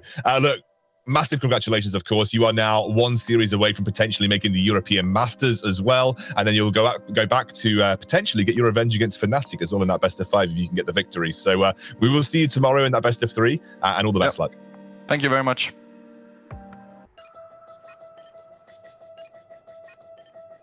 So, Wendelbo definitely came into that interview with some spice. I definitely felt like he came in wanting to make a point. But that's, do you know what? That's good. I like it. I like that kind of. Can you blame him? They've already beat BTXL twice. One of them, you heard him. They smashed them as well. Could have been like the first one left a couple of question marks. Maybe BTXL could have turned it around, but the second one was pretty decisive. Riddle have also taken a point off Fnatic, same as BTXL, and I'm just liking you know what? Tomorrow better bot wins. And I actually want to see that because the bot lane of Riddle has been the one that's been always 50-50. We're like, we don't know which one we're going to see. But today, we actually, even in the game that they lost, I felt like their bot lane was pretty stable. Yeah. I don't disagree. I hear no lies. I think this is definitely a bot I'd lane. never lied to you, scoundrel. Nah, of course. I think there's definitely a bot lane that has looked considerably better. And he did say during the split that he didn't always agree that they were weak side. I think if you reflect on their performances, they were a bit up and down. But, you know, from his perspective, I think there was probably factors that influenced particular performances, which is okay, you know, as well. Let's have a look at the play of the game. We actually have that here then, Orcs. Let's run through what you believe was a pretty cool play from this game.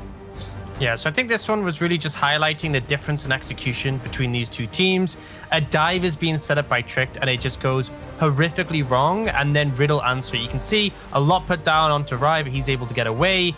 Eren ends up doing a great shove with the Emperor's Divide, but takes a tower hit and goes down, and it's just an easy pickup there. Wendelboe driving forward, Senkook's following up with the stun card, and it's just the fact that it was so botched from Tricked, but Riddle are so quick to respond. Maxi already there, Senkook's already moving up, and they know exactly which target they want to capitalize on, and they're able to shut them down. I think that was the stark difference, because when Riddle went for plays like that sort of thing, the execution was far better. And I felt like one of the very crucial pillars for the team was Wazer under Sejuani. I found his ult to be very crucial. He found Sam on Rhea as well during this game, and he was the only one who couldn't actually TP into that play. They were in a TP disadvantage. So you really, these should be some fundamentals that you need to get down when you don't have prior, when you don't have TPs, you don't pull out plays. Well, let's have a look at some of the highlights from today then. Obviously, we had two really great series. Fnatic beating out XL, continuing their dominance over the rivalry in the best of series. And obviously, we just saw Riddle qualify, knocking out Tricked. Talk to me a little bit about this first series then. This is quite a fun one. Yeah, so I think game one gives us a lot of hope. XL came out swinging, really convincing game. That sort of meant, okay, we got a series on our hand. We got a team who could actually challenge Fnatic Rising, but that only lasted a game.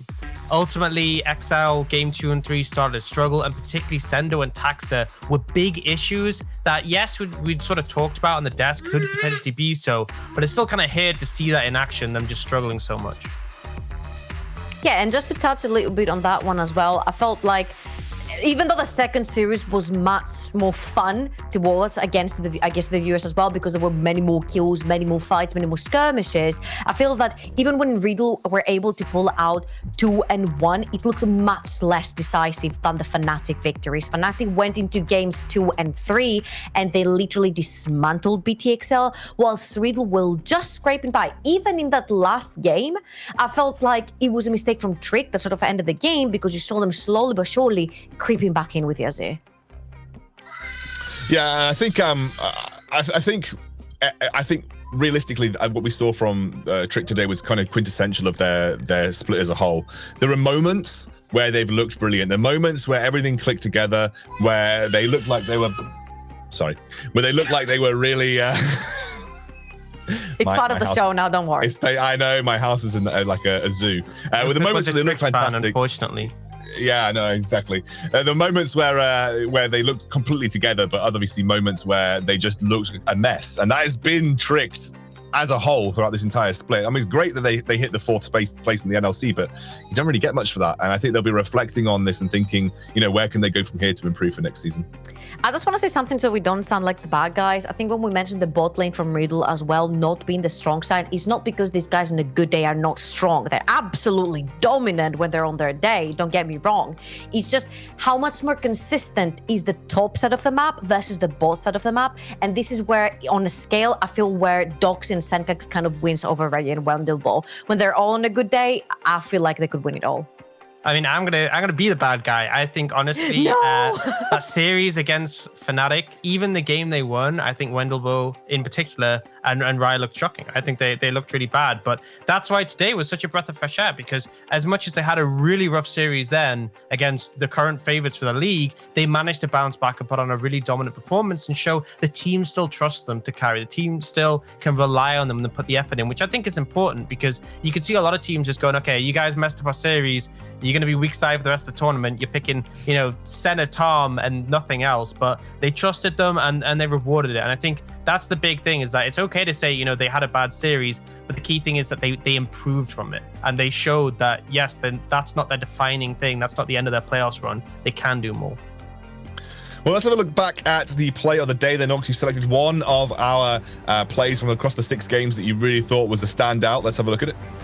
I just love this one because I think Deadly just does so well in this team fight to stay alive. Ashe, obviously, very immobile, very difficult to deal with so much backline threat.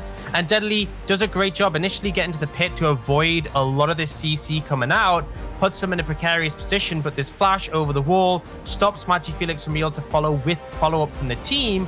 And it means that Deadly can just start putting DPS into him. And then that's the critical moment when the slicing Maelstrom comes in, Shockwaves to manage to dodge the damage, and after all this, stays alive. I do have to give credit to the rest of Fnatic for keeping him, the rest of BTXL for supporting him and helping to deal with them, but I think Deadly just played that one flawless.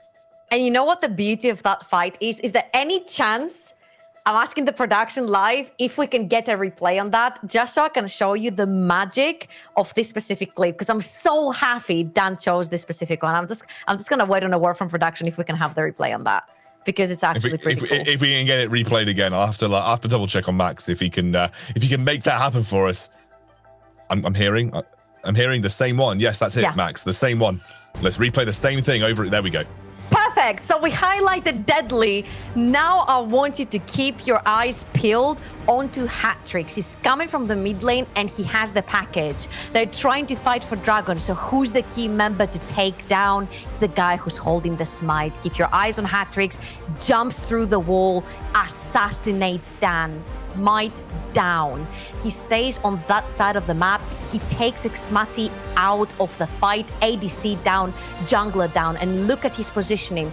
No one wants to move forward because the Corki is on that side and he's poking out. Then he jumps through with the blast gun as well and finishes off the fight. And why I'm saying this is such a beautiful clip is because it highlights completely both the carries from BTXL and how strong the performances can be at times to combine their carrying potential together and actually produce that. Yeah, absolutely. I think everybody and a lot of the BTXL players played that fight well. Unfortunately, they weren't able to replicate it in the next 2 games. No. Let's replay that clip 3 more times. We'll go over everything like X-Count, go on the other 3 as well. Okay, no. Let's have a look then and have a look at the bracket for tomorrow. We only have 3 teams remaining in the entire competition. And as you will see, we will have that constellation final, the losers bracket final between BTXL and Riddle. A lot on the line for both of these teams. XL would be hugely disappointed. It would be the first time in quite a while that they fail to make the European Masters from their regional league if they do indeed lose. But for Riddle, it would be such a sort of a rise, a meteoric rise from the middle of the season where they were looking really shaky to make it to that finals and actually claim at least one of those European Masters slots. Of course, Fnatic are already there. They've already got at least a play-in spot. They're waiting in that best of 5 final to take on all comers, and I'm sure they'll feel pretty confident whoever they match up into. But yes, so tomorrow we're going to have a best of 3. It'll be between Riddle and XL to decide who meets Fnatic, who claims the other European Master slot, and then afterwards we'll have a short break in between. And when I say short, I probably mean about an hour, but I'm not entirely sure yet. Where we'll go into that best of 5. Fnatic will take on the winner, and we will then crown our inaugural NLC champion, as well as gift the group stage European Master slot over to the winner. We'll be back same time, same place tomorrow. See you then.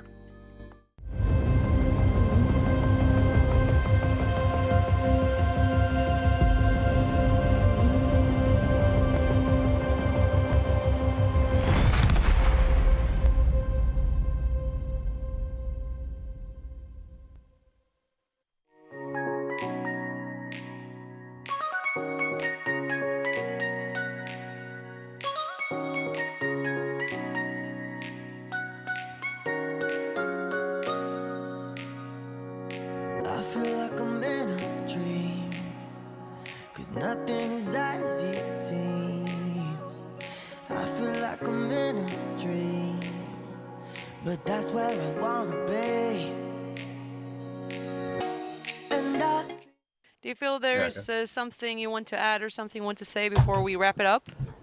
Not really.